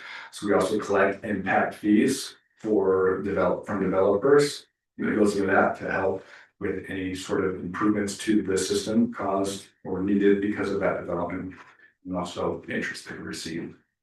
So all those are relatively, if you boil it down to those, you'll see that same type of activity within those funds. All right, so let's look at some examples from our financial statement. So I've underlined, so if you look at the image on the left, the auditors have created a financial statement showing our government activities kind of in aggregate on this page. Then they separate out our business type activities based off of the funds and how we have set them up. So under the business type activities, I've highlighted the second line down. It is titled restricted cash. We have $1.378 million in restricted cash within our business type activity funds. So if you go to the image on the right, under the water fund, that middle column or that first column, under water, and you go down and highlight it or underline it in red, it says our restricted cash and cash equivalents of $970,000. That would be our impact fees that we are carrying over from prior fiscal years. In a sense, that's our ending balance of what we have in the impact fees, and we have to record it as restricted cash, or cash on hand. So there is a slight difference between 1.378 and the 970,000. We have another 484,000 in our stormwater fund. Again, impact fees restricted. So that's how it's being recorded and reported. All right, here's another example. This time, the middle column is our park acquisition fund. So second column or second row down, again, restricted cash within that parks fund or our acquisition or our capital project fund there. And then if you go close to the bottom, again, it's kind of spells it out more specifically what it's restricted for, and then it specifies its park impact fees. So in our financials, we are reporting as required, tracking those funds because they are restricted. Here, one more example for you to round this out. So so they've kind of summarized this on some of these tables in our financials, but under the other governmental funds, that is a sales tax revenue. Second line down, that would be our RAT tax that we've collected. So on the revenue statement doesn't necessarily show it as a restricted revenue, but we know that it is.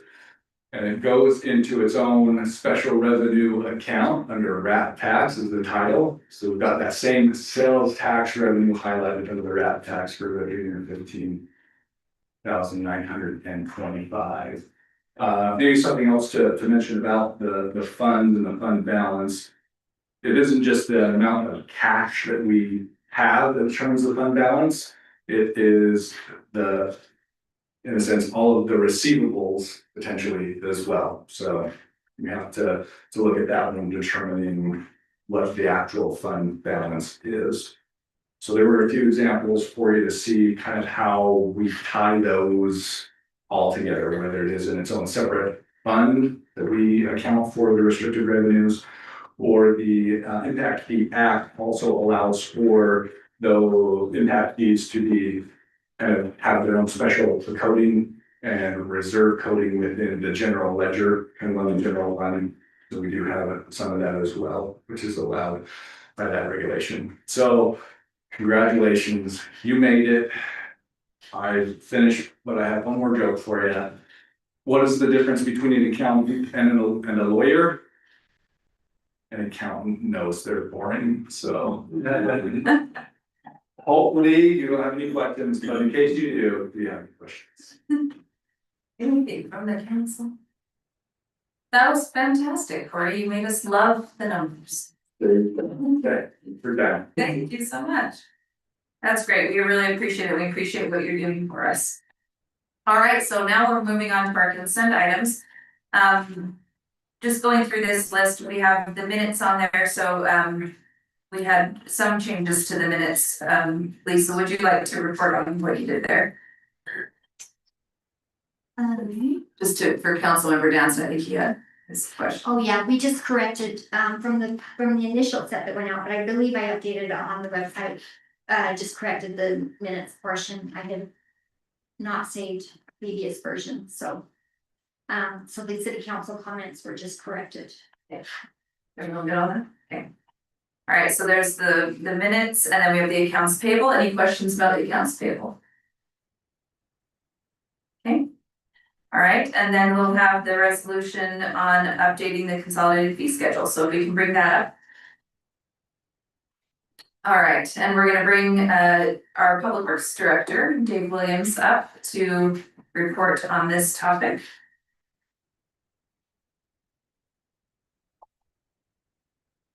We'll just give us a quick summary of what it's about, and then we can talk about the details. Go ahead, Dave. All right, Mayor and Council, happy to be here. As you know, last council meeting, we talked about the need for a bond for water projects, specifically the one on 1800 North.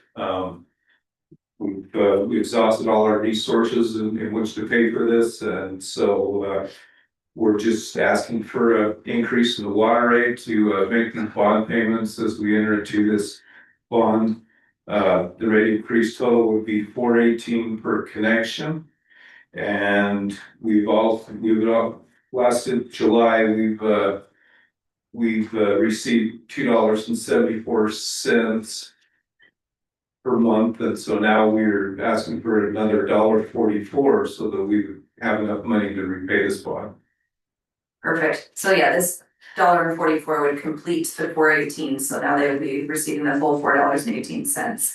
Yeah, I think it was the 1st of August that $2.74 went into effect. So that's already been received. So on this, if you'll pull that up, the language of the resolution. Oh, yes, you can go back to the consolidated fee schedule. There we go. So here's the updated numbers on the consolidated fee schedule. And what I requested to be put in the document is a sunset to this portion of our water fees that is connected to the bond repayment. I did that after having received an extensive amount of feedback from the residents who, I would say the majority felt that there was an appropriate reason for this increase. They could see the connection to the bond, they could see the necessity of that water line on 1800 North.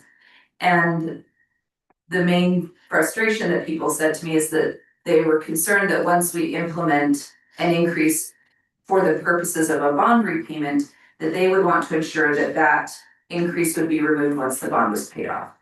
And so that's what you'll see here. If you scroll a little bit, you see this line with the asterisks, the $4.18 total increase implemented in July.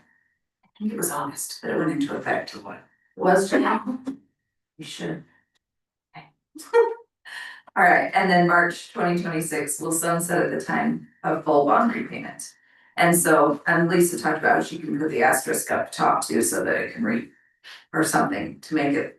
That was my only concern on this document, is just to make it so that people would notice that it's down there. And then you'll see in the language of the resolution, if you keep scrolling.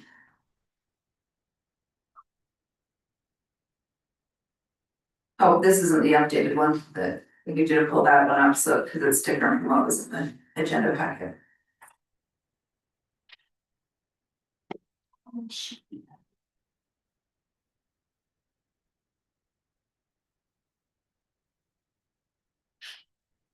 Mayor, she's looking. Yeah. What does ERU stand for? Just for my knowledge. Maybe Trevor can talk to that. It's I'm gonna hopefully equivalent residential use. Yes, unit, the unit, I was close. So equivalent residential units, so generally one single household is one ERU.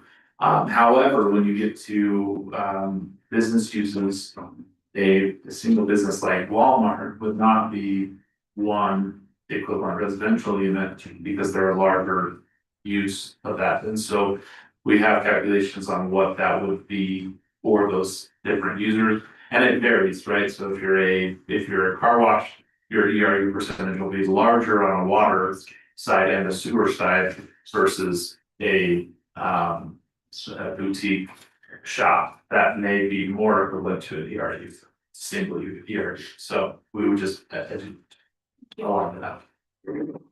Madam Mayor, Adam Larson has his hand raised. Oh, fantastic. Councilmember Larson. Yes, I just wanted to clarify or confirm, the last time we discussed this, the bond was still to be approved. And so we were estimating what the cost would be. I just want to confirm that this now reflects the approved and granted bond terms. You still have another appointment before the water board, don't you? March 18th. Okay, March 18th is the appointment before the water board. So I guess essentially, no, it's not literally fully approved, but there is no sense that it's gonna change. And so our staff need this money right now in order to get the proper dollars in place to make their initial payments. Dave, do you have anything else to offer on that point? No, yeah, we go before the board on March 18th, and we find out the final terms, but it's gonna be close to this. We hope that we got it right and feel pretty confident about this. I think to add the repayment of the bond, if the rate fluctuates at all, would be somewhat negligible that we would be able to recoup that is some additional savings within the account. That wouldn't be drastic. It's like we need another $100,000. It would be more like we need another $10,000 for the year to do the repayment. So it shouldn't fluctuate a large amount that would cause some disruption. And this number is estimated on 7,100 households or 7,100 users, I guess. And that's a conservative estimate. So we actually have more than that. And so that takes into account people who might have, non-payment or an issue like this. All right, so we've got some wiggle room there. Does that satisfy your question, Councilmember Larson?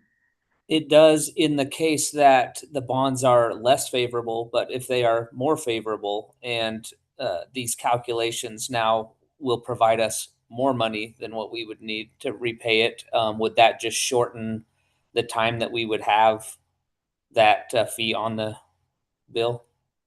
I think so. Yes, this type of bond allows for early payment. Yeah. So we can pay it out earlier than anticipated probably if we have the funds. Yeah. So with regard to the sunset that did we get that put up there? They're working on it. I don't have to switch here anymore, sorry. Oh, you're okay. Well, we need to read that language before we do voting. Maybe just read it out loud to us so that everyone can hear the language.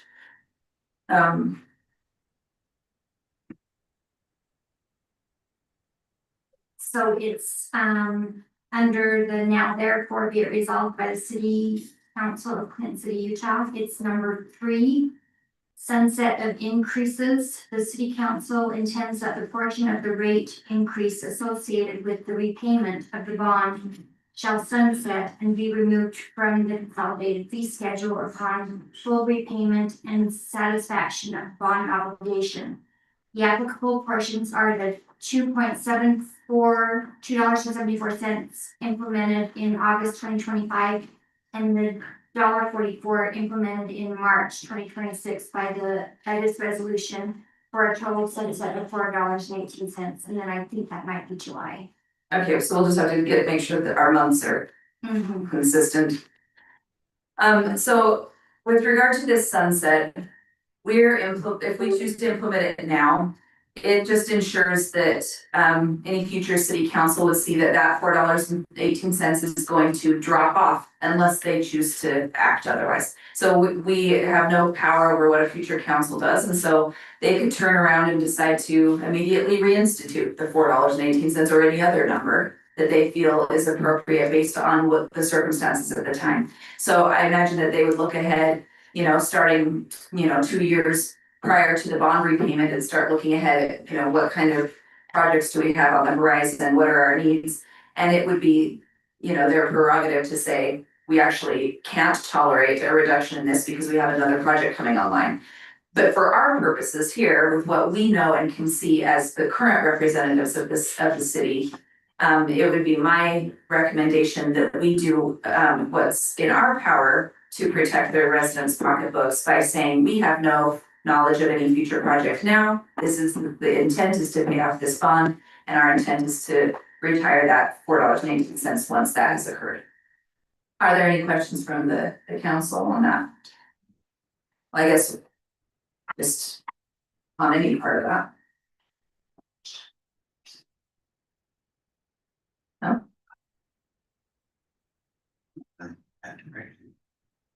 You need me to wait, Lisa. No, it's just, I just needed to find out where Amy's pulling hers from because mine is correct. That's right. That's right. So I just wanted to go forward so we don't have the same issue again. So I just wanted to clarify where getting the information from.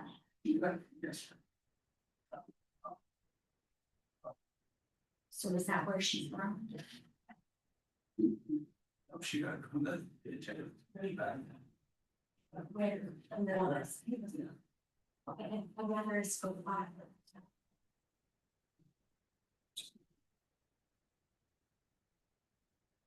Okay. All right, so then the next item on the consent list is a UDOT betterment agreement. So Dave, will you come up and give us a brief overview of that one? Sure. As you know, UDOT has finished portion of 2000 West and they're planning to do the next portion here soon. It's supposed to go out to bid possibly this fall and start in about a year from now. We anticipated when we always planned to replace our water line through this section. As we've worked with UDOT and stuff, we anticipated doing the full length, but as we worked with them, we found that the part of our water line was in conflict with them, and UDOT will be replacing that portion of it. There is so UDOT's replacing the portion almost from 2050 north to 2300 north. And then the city is gonna replace from 2300 to the border. There is a little stretch in there on the far south end that is part of our responsibility, not in a conflict. And also the intersection of 2300 north that we'd rather that they did with their project because of road closures and stuff like that. And so we'd asked them to design that and do that as part of their project. And so this agreement here is just for the engineering for that work to get that into their plans so that it works with all their grades and all their other utilities and stuff. So really what we're getting a good bang for our buck in which they're designing, and we'll still have to pay for this portion and stuff. But they are doing a large proportion of this project for us at their cost too, so. Questions from the council? Oh, Councilmember Dance. And just really quick, so as far as the cost with it, this is something that we already had saved up and everything for this, right? Or is this part of the bond or anything like that? No, this is part of the bond. It's part of our 2000 West project in which we had got a grant from EPA in which to do that. And we're matching that with a little bit of our duct water and water funds that we've saved for. Thank you. Mayor, Yes, Councilmember Larson. I apologize. I'm just not really clear on exactly what we're approving on this particular item. Yeah, this is for the engineering, for UDOT's engineers to design this portion of water line. It's a small portion. There's a map enclosed on here that kind of that kind of shows the area. This is just for their design of the water line to make it fit in with all the utilities and everything. Okay, so thanks, Dave. So we're just approving the use or the we're agreeing to let UDOT do the engineering for this portion of that project. Yes, yeah, because it works well with their project, they can get all the grades and everything, right in there. And they're gonna be actually building this portion of the project. We'll have some payback for it when the time comes and stuff, but yeah, it's just a small section. Yeah, it makes a lot of sense to me. I just wasn't clear on whether we were approving a cost of something or just the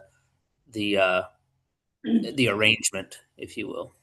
Yeah, it's just the arrangement, just the design piece. There's a portion of sewer line on this stretch here that we'll be bringing back to you in a few weeks. That's kind of the same deal, but it's for the design on that, but it's way to our advantage to do it with the entire project, so. Yep, makes a lot of sense. Thanks, Dave. Okay, the next item then, if there are no further questions, is the JUB engineering contracts for their specific services, and so can you speak to that? Yes, last council meeting, we signed a contract with JUB for their engineering services. And normally these projects and stuff would be covered underneath that.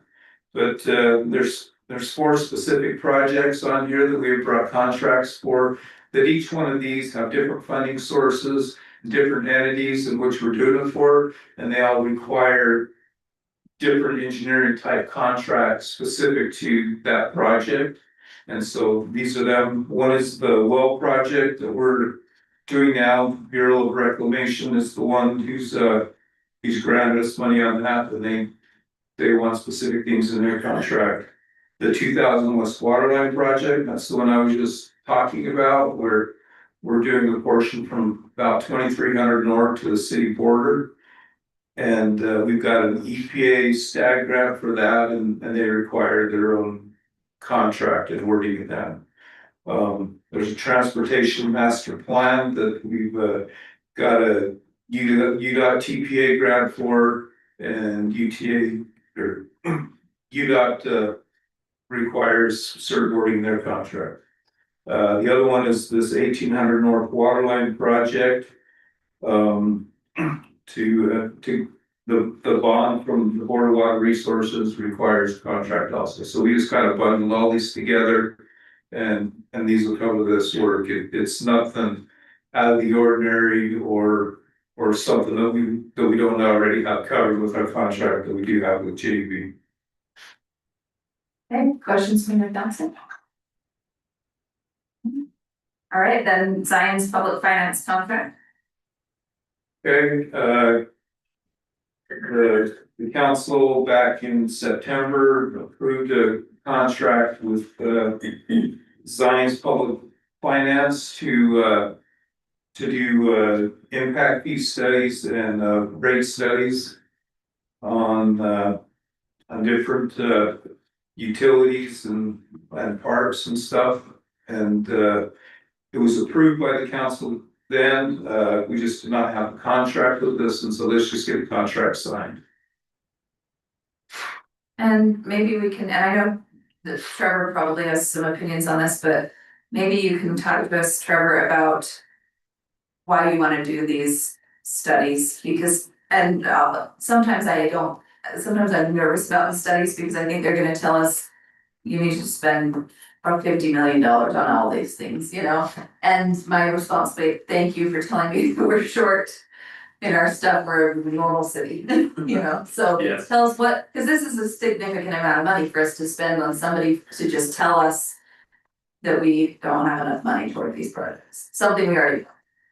Yes, we know in general that we aren't recouping a full amount of cost for our services, but we aren't planning for the specifics yet, with our fees. Our fees in the past have covered just the amount we needed, plus a minor amount extra, but they weren't accounting for all future capital investments that we needed to make. And so in the past, we have not ever done impact or any fee analysis externally. It's been a year-to-year basis for that fee assessment. The benefit of receiving a fee study is just to have more information. Being able to see all of the impact costs aggregated in one spot for the future capital investments that are to be made over the next 10, 15, or 20 years. That are needed for the improvement of the lines, the areas that are needing that attention, as well as planning for that. The impact fee study is just a guide, it's not a binding document in any way. And so it allows us to see what those impacts are, not just for capital projects, but also for operational and maintenance areas, including vehicles, personnel, equipment that we might need to maintain those systems over time. Looking at our current catalog of equipment and vehicles and seeing what the replacement rate is of those, allowing us to have a better comprehensive view.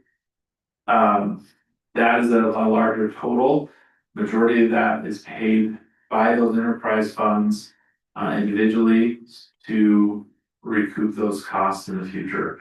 And so the general anxiety I have is doing increases on a case-by-case basis or pending an increase to a particular project, because that's very disingenuous for the whole operation for that system. Because maybe one project is needed and we need 400,000 to complete that project, but we're not counting for the next projects that may be coming down the line, and fully accounting for that. So we may be just meeting the mark for that 400,000, but there's $1.2 million project that's looming behind that, and then we're gonna have to increase for that. And we're not fully accounting for those. So that's the recommendation for staff, is to move this direction, because we need to have the better information to make those decisions on what the actual cost is to run these systems. And our public works has been doing a great job, but it hinders us from doing it a year-to-year basis rather than looking at a 10, 15, or 20-year plan. And Trevor, can you distinguish among these different fees? Because I think it might be helpful for them to understand, like the impact fee analysis, we have to do that in order to charge the impact fee. Correct. So yeah, for an impact fee to be charged, just like Corey was speaking of earlier, we have to not only do an impact fee analysis, we have to do an impact fee facilities plan that informs that. And so that's a requirement to do that. And so that's nothing new. We've done those in the past. What we haven't done in the past is the rate studies for our operational expenditures and regular capital investments. And so, not that we haven't had those plans, but we haven't fully integrated as a full study in the past. So the part here that's mostly just our choice is those four: the water, sewer, storm water rates, and the transportation utility fee. Those four studies are kind of the. Correct. And these plans will take place over the next 5 years. It's not going to be something that we do all in the next 6 months. We're going to be incrementally bringing the studies to the council over the next 5 years. Correct. This year. This year, they're all this year? Yes. By the end of this year. And price is better than that. Yeah, right now we have the water parks one, the impact fee is about done, it's just ready for our review and seeing we stand for the fee study on that. The sewer and storm drain were planned this spring to start that. Councilmember Christensen. Thank you. Did you guess I had a question? I could feel it, could feel my life.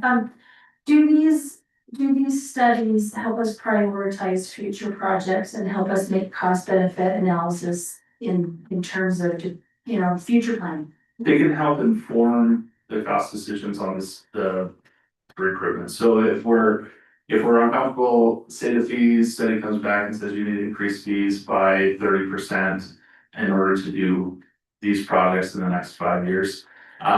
If we decide to do 15%, then it'll help us narrow down what projects could be prioritized out of those ones that we could have. Does that make sense? Anything further? All right. Okay, so thank you, Dave. I appreciate that. All right, if we don't have any further questions for our staff, then is there a motion regarding the consent items? Mayor, I'm sorry, I do have one more question. Yeah, go ahead. What's the opportunity cost if we don't spend this money? It's a year-to-year, right? It's a year-to-year analysis. Typically what has happened in the past is that we look at the potential of needing to have rates to cover operational expenditures. And then we give the capital funding number to public works and says that you have this much to deal with this year for capital funding. And so there's opportunity costs on being proactive on getting some of these projects done. Projects like the 2000 West Water Line or the 1800 North Water Line, those were accounted for, but they, due to inflationary costs, those kind of spiraled out of control on those. And so it's not to say that we would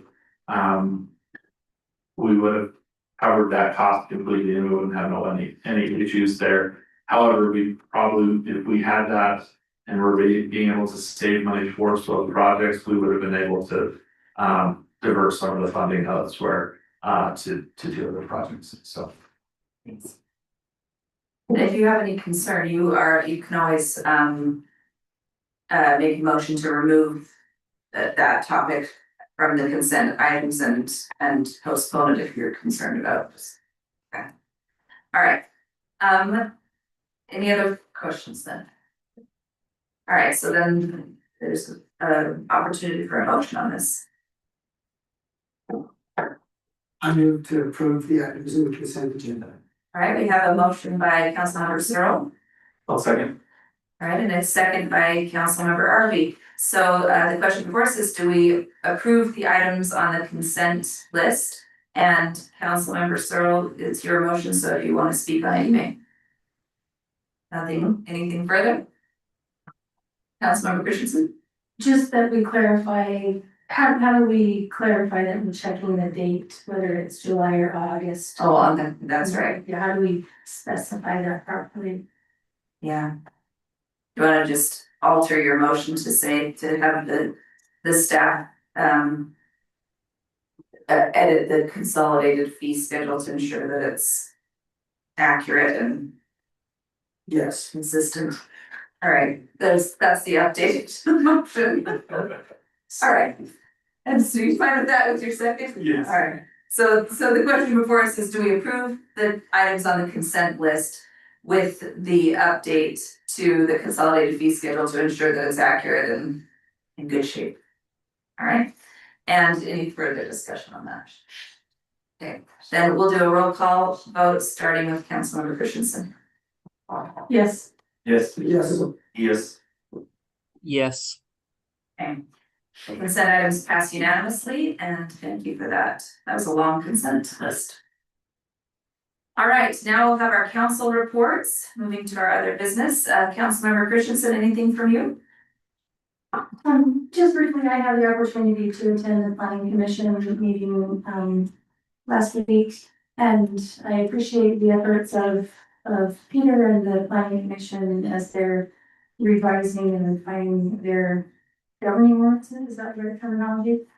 And one thing that I thought was very productive was giving the planning commission more opportunity to update the city council on what's before the planning commission. And allowing the chair, and stop me if I'm saying this wrong here, but allowing the chair to present to the council as needed. Just so there's more communication between the council and the planning commission.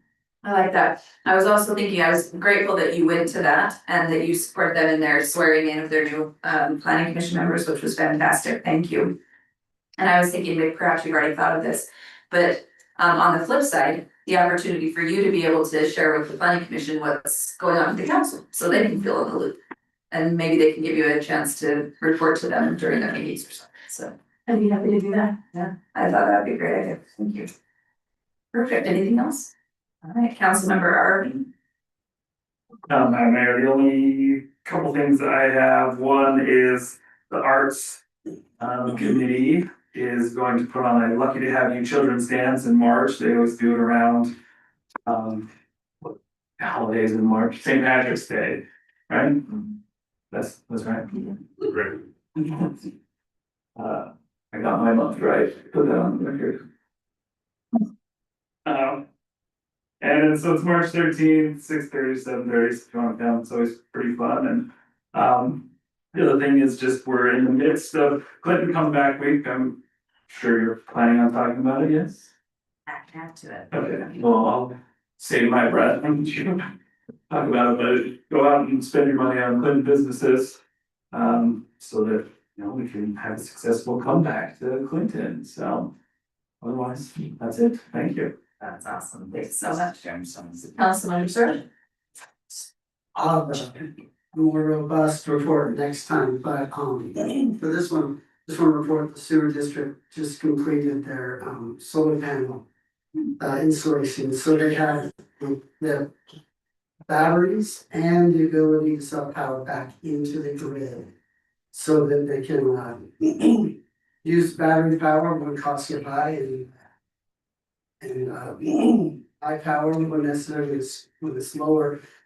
The district also converts the gases produced by the cleaning of the water for electricity, as well as having the normal power supply. They anticipate that will be energy independent, not needing to use power, not needing to purchase power quite regularly, not all the time, but regularly. And they just started a huge project. If you drive by the plant, you'll see big cranes out there. The big digester tanks have these giant lids on them. They're like 100,000 pounds. And they're large and they're very old and they're being replaced right now. They have to be brought in like pie-shaped pieces and welded together out there, and then when it's all finished, lifted up into place. It's pretty amazing, not to mention very expensive. Fortunately, the existing ones are over 50 years old, so they think the new ones might last more like 80 to 100 years. So That's incredible. yeah, it's interesting. Thank you. Okay. Councilmember Dancing. No, nothing to really report this time. Oh, that's okay. Let's keep it nice and just short and sweet. Councilmember Larson, And nothing from me, do you miss us? more than you even know. Fantastic. All right, and then we can have our city manager's report. Nothing major report, it's like, we went to the. You're talking about legislature, but I missed. No, you go for it. Okay, it's like my brain.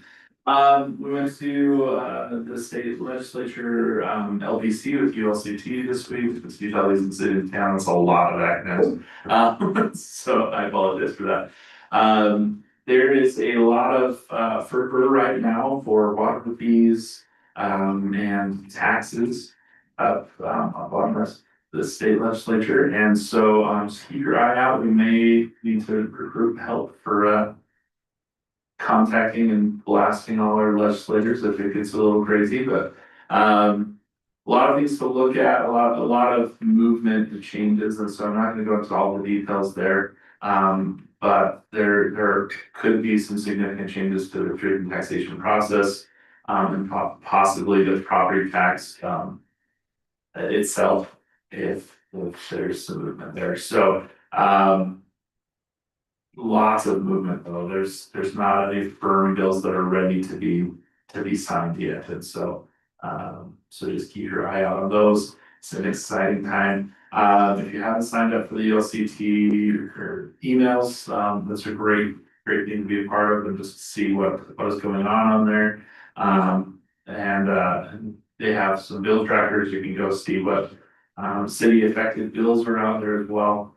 But yeah, so the major ones are, water fees and taxes. There's a few other ones that could impact cities, but they're not moving incredibly fast yet. So I don't know if there's any other ones that you want to point out, but those are the two major ones that keep us up a little bit at night. But hopefully, our advocates are up there making changes and negotiating that for us, and we have a lot of other cities lobbying that as well, and so hopefully we'll come out in a good spot when we crop up. Thank you. Okay, so, and I attended my first Wasatch Integrated Waste Management District meeting. And the main thing I have to report is that I looked through the window at the tipping floor and saw that someone had thrown away a giant Pikachu, and it was highly offensive to everyone involved. It was huge and it should have lived on. My kids were offended when I told them. So that was the main thing I took away from that. No, they just ended up passing some changes to their what is it called, employee benefits. They're fairly minor. All right, so I had a question. Zuko, and maybe Chief, are you still here? No, maybe you could come out to this for me. I feel like you said to me something about now that Zuko's gone or going away, that we would need to get a new dog and that we could do some kind of fundraising for that. And I just remembered that and forgot to ask you earlier in the meeting. That was a possibility. So in early budget discussions, we have included what it would cost to replace Zuko and the certifications and training. But fundraising could be an option. Yeah, okay, so that'd be cool to hear People more. love dogs. They do. So that would be cool for us to hear more about maybe a potential plan for that, because I thought that sounded like a great fundraising opportunity. Yeah, our priority, at least mine, is to make sure that we move forward with the dog. It's been incredible for the agency, and so how we do that is up for discussion budget wise, of course, but yeah. I wonder if we could both raise money for Zuko and support one of our businesses, because I've had businesses tell me before that if we needed to raise money for certain projects for the city, that we could do it with their business, and so that could be a cool way to kill two birds with one stone. I don't know. For sure. All right, thank you. Let's talk more about that later. Yeah, so speaking of businesses, we've been having a lot of fun with Clinton's comeback week. We were able to get some earned media. I did interviews with both KSL and Fox 13, and so that was kind of fun and probably horrifying if you ended up seeing me on TV or hearing me on the radio, but it was kind of fun. And so we had our flag ceremony. It was a great kickoff, and our police and fire did an awesome job coming and supporting and making it look cool with their vehicles, their lights, and so I just really appreciate everyone's help. And Brooke came to bat for me at the last minute when I was kind of in a panic and helped me put up chairs, so that was sweet of her. I'm just really appreciative. So anybody who's willing to go out and shop and give some love to our businesses this week, please do. They've really appreciated the shout out, I guess, and the love. And then the last thing for me is I just wanted to bring up this idea I sent out in the email to all of you about our planter boxes on 1800 North. It's something that we approved as part of our plan for 1800 North last year, but I'm concerned that it's too much and it's gonna be too much going into the future for maintenance. And so I wanted to recommend that we remove those planter boxes from our 1800 North plan. I did receive some feedback from Councilmember Christensen about, she understood, but could we put it in a shortened area? And I wanted to let you know that, so the 1800 North Corridor has some limitations with the planter boxes anyway. As you're turning from 2000 West going either east or west onto 1800 North, there's a significant portion of 1800 North where you can't put a planter box. So there's a large gap. And so what we found is there are large gaps along 1800 North anyway, and so the planter boxes tend to just go across quite a large mileage, but not as consistently as you might hope. And so then the thought is, well, and that's because there's so many homes too along that area. And so the thought is, well, where does this end? Are we gonna keep putting these planter boxes, you know, as the homes transition, you know, to commercial over a period of many, many years? And what does that do to our need to hire more personnel and all that? Anyway, so as I thought, everyone's gonna hate me if I bring this up again. I mentioned it to both Bryce and Trevor, and both of them said, we would like to get rid of the planter boxes on 1800 North. So anyway, this is not an item on our agenda tonight, but it's more of an administrative type thing, because if we remove them, it would reduce the cost of our contract. And so it's more, can we get some thoughts from the council on, is that something we'd like to do, or would we like to, you know, see a different plan there? Madam Mayor, Yes, Councilmember Art. I would love to get rid of the planter boxes on 1800. Woohoo! Yeah. And we could, to Councilmember Christensen's point, I like beautification, like I don't want us to look like a concrete jungle. And so we're thinking of ways, you know, at the opening, the entrance of the city, coming in over the railroad tracks. We would want to put some kind of a beautification element there, and there might be other areas of city-owned property along 1800 North where we could implement beautification type scenes that might be less invasive to our personnel's maintenance requirements, but still provide that look and feel that we're going for. And so then potentially the planter boxes could just be a 2000 West thing. Anyway, I don't know. Any thoughts from the council on that? Madam Mayor, Yes. Councilor. my comment was not to be against beautification, for the record. I do like things to be pretty, this planter box specifically, I think can go on internet. Is all. In there. Yes. In initial conversations, it's been similar to what the mayor said, that we're going to be left with a teardrop shaped open space at the end of the overpass. And so if we create a good welcome sign there, we already have money to replace the marquee, and so that will go there. But if we continue beautification and create a good welcome, if the goal of the council is to continue with hanging planters, that's a conversation on that as well. Not for tonight necessarily, but that we could tie those elements through the town that makes sense, show the beautification, but have less of an impact.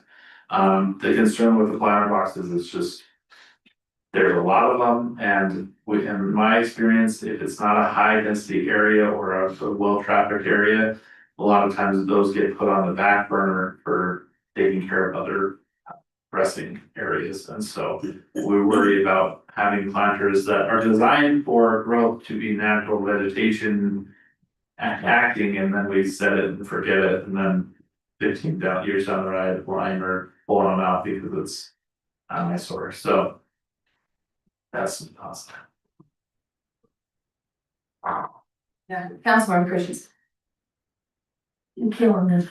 It's just nostalgia. I like, when I was moving to Clinton, that was one of the things that I loved, was to see those flowers.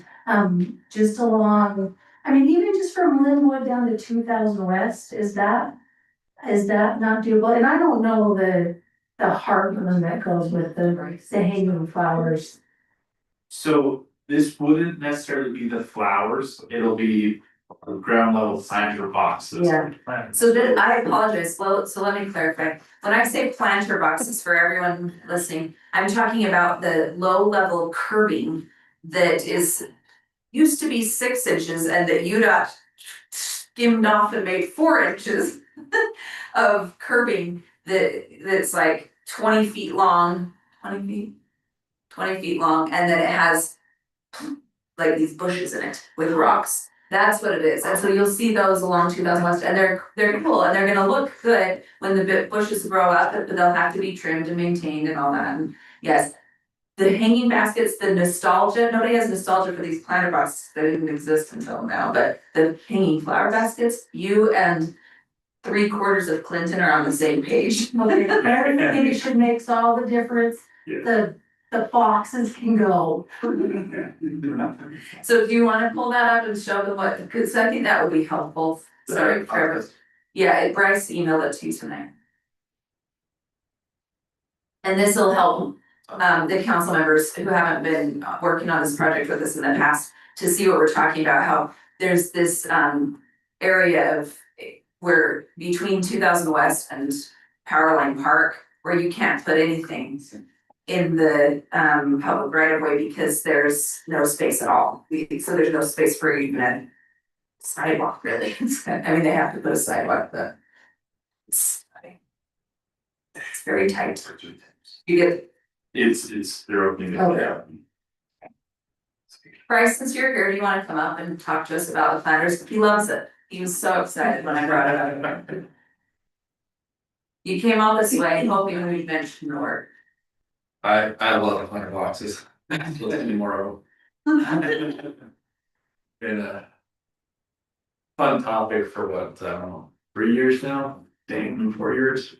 Our cast members are off. That's why I'm here. It was like forever. That's why I'm here. It is So- 100% why I'm here. No, we wanna make it, we wanna make the city beautiful. Anyway. So we'll go all the way to the left side there. There you go, keep going. So everything that's built on the intersection that's built with concrete right now was built part of the 2000 West that's on 1800 North. So everything that has concrete, as you drive out there now, there is no room for planter boxes on the street, just because of the commercial properties. You'll see there's retaining walls and everything. UDOT had to narrow things down as tight as they could to get the 2 turn lanes and all of that in there. And so everything kind of west of the entrance into Kohl's and Walmart right there where they stop, we don't have room.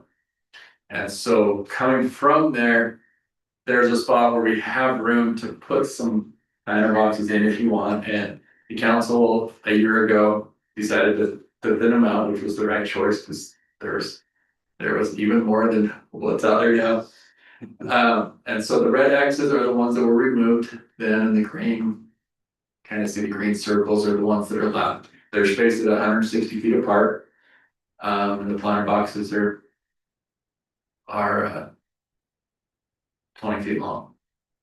They're 40 feet long, 20 feet long. I know, I did the same thing. They were 40 feet apart before. They're 40 feet apart, yeah. And so starting there, we can go up to the power lines. But then at that time, we stopped at the power lines. There's only, I don't know, 8 of them down there, just that little spot between Maurice and the power lines.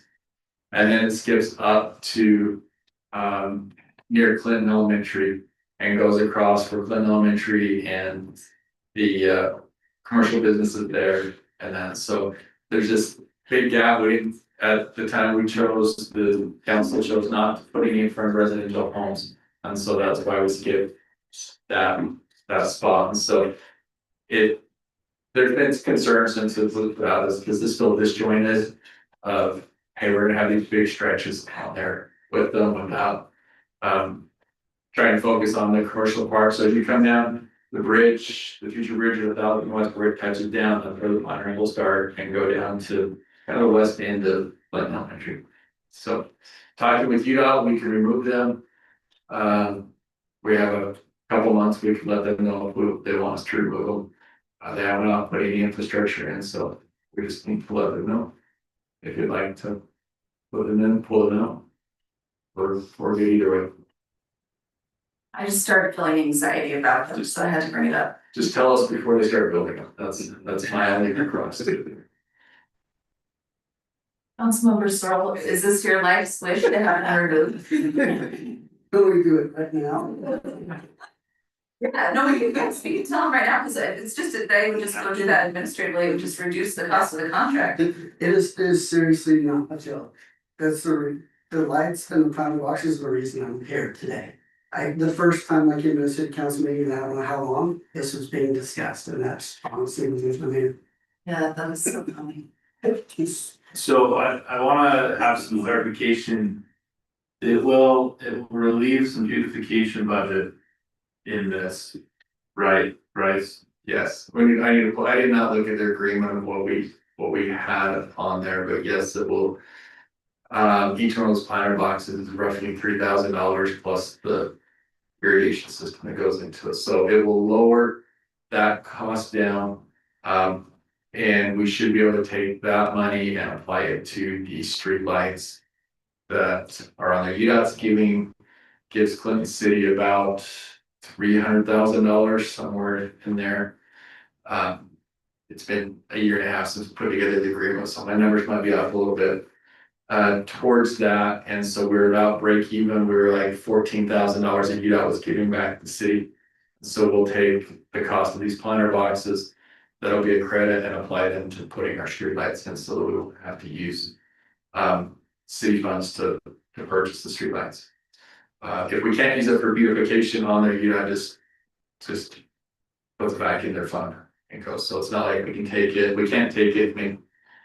The city entrance, we won't be able to take it, do some of the other stuff, but they will let us take it, use it towards these city lights, and we can see what else we can do with them. The only request I would have is that we just explore if we're gonna continue. Hanging baskets, if there's still a need or an ability to have irrigation that we can explore. Having some sort of drip irrigation to hanging baskets, I don't know the possibility of that, but just looking into that before we fully remove those portions of that. I know Parks and Public Works sort of did that in the past, maybe there's new. Yeah, I don't know, they'd like to look at, so, yeah. Dave's shaking his head, but we'll have to. Yeah. The irrigation line that's out there, runs the whole length, so we do the irrigation line instead of tying it into.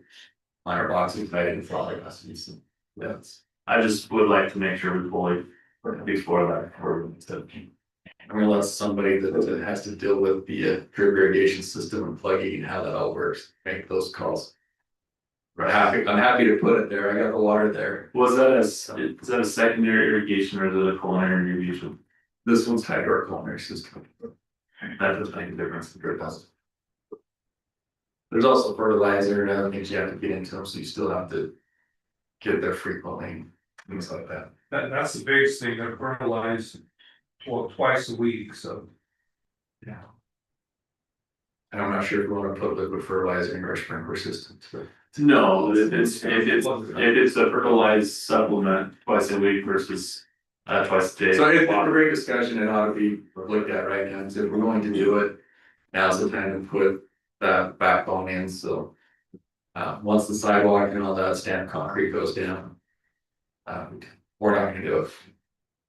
So it'll cost way too much money. While we're talking planter boxes, the next phase of 2000 West.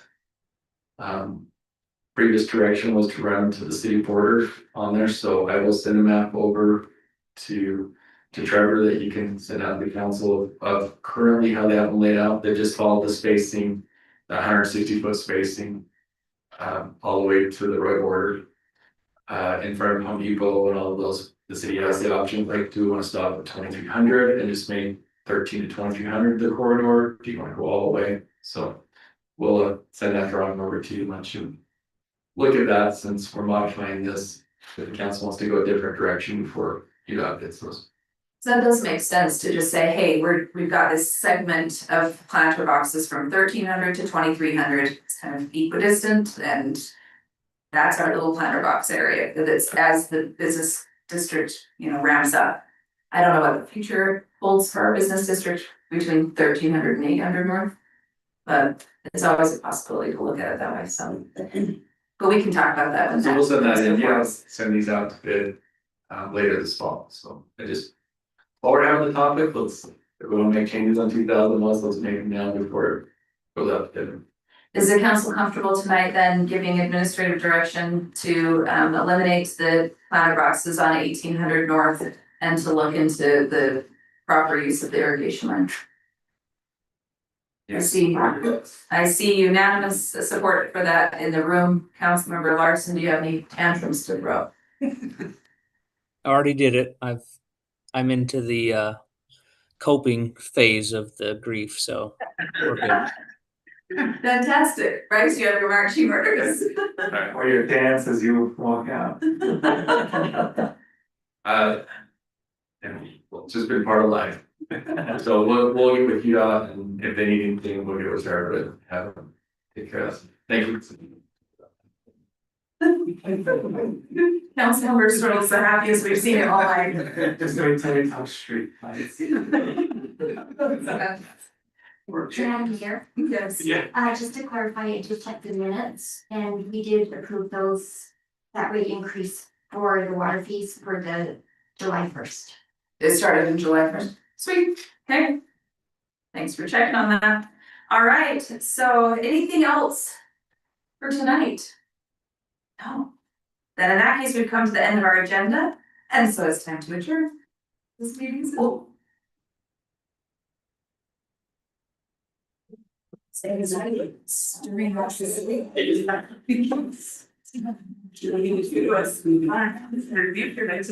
thinking about this.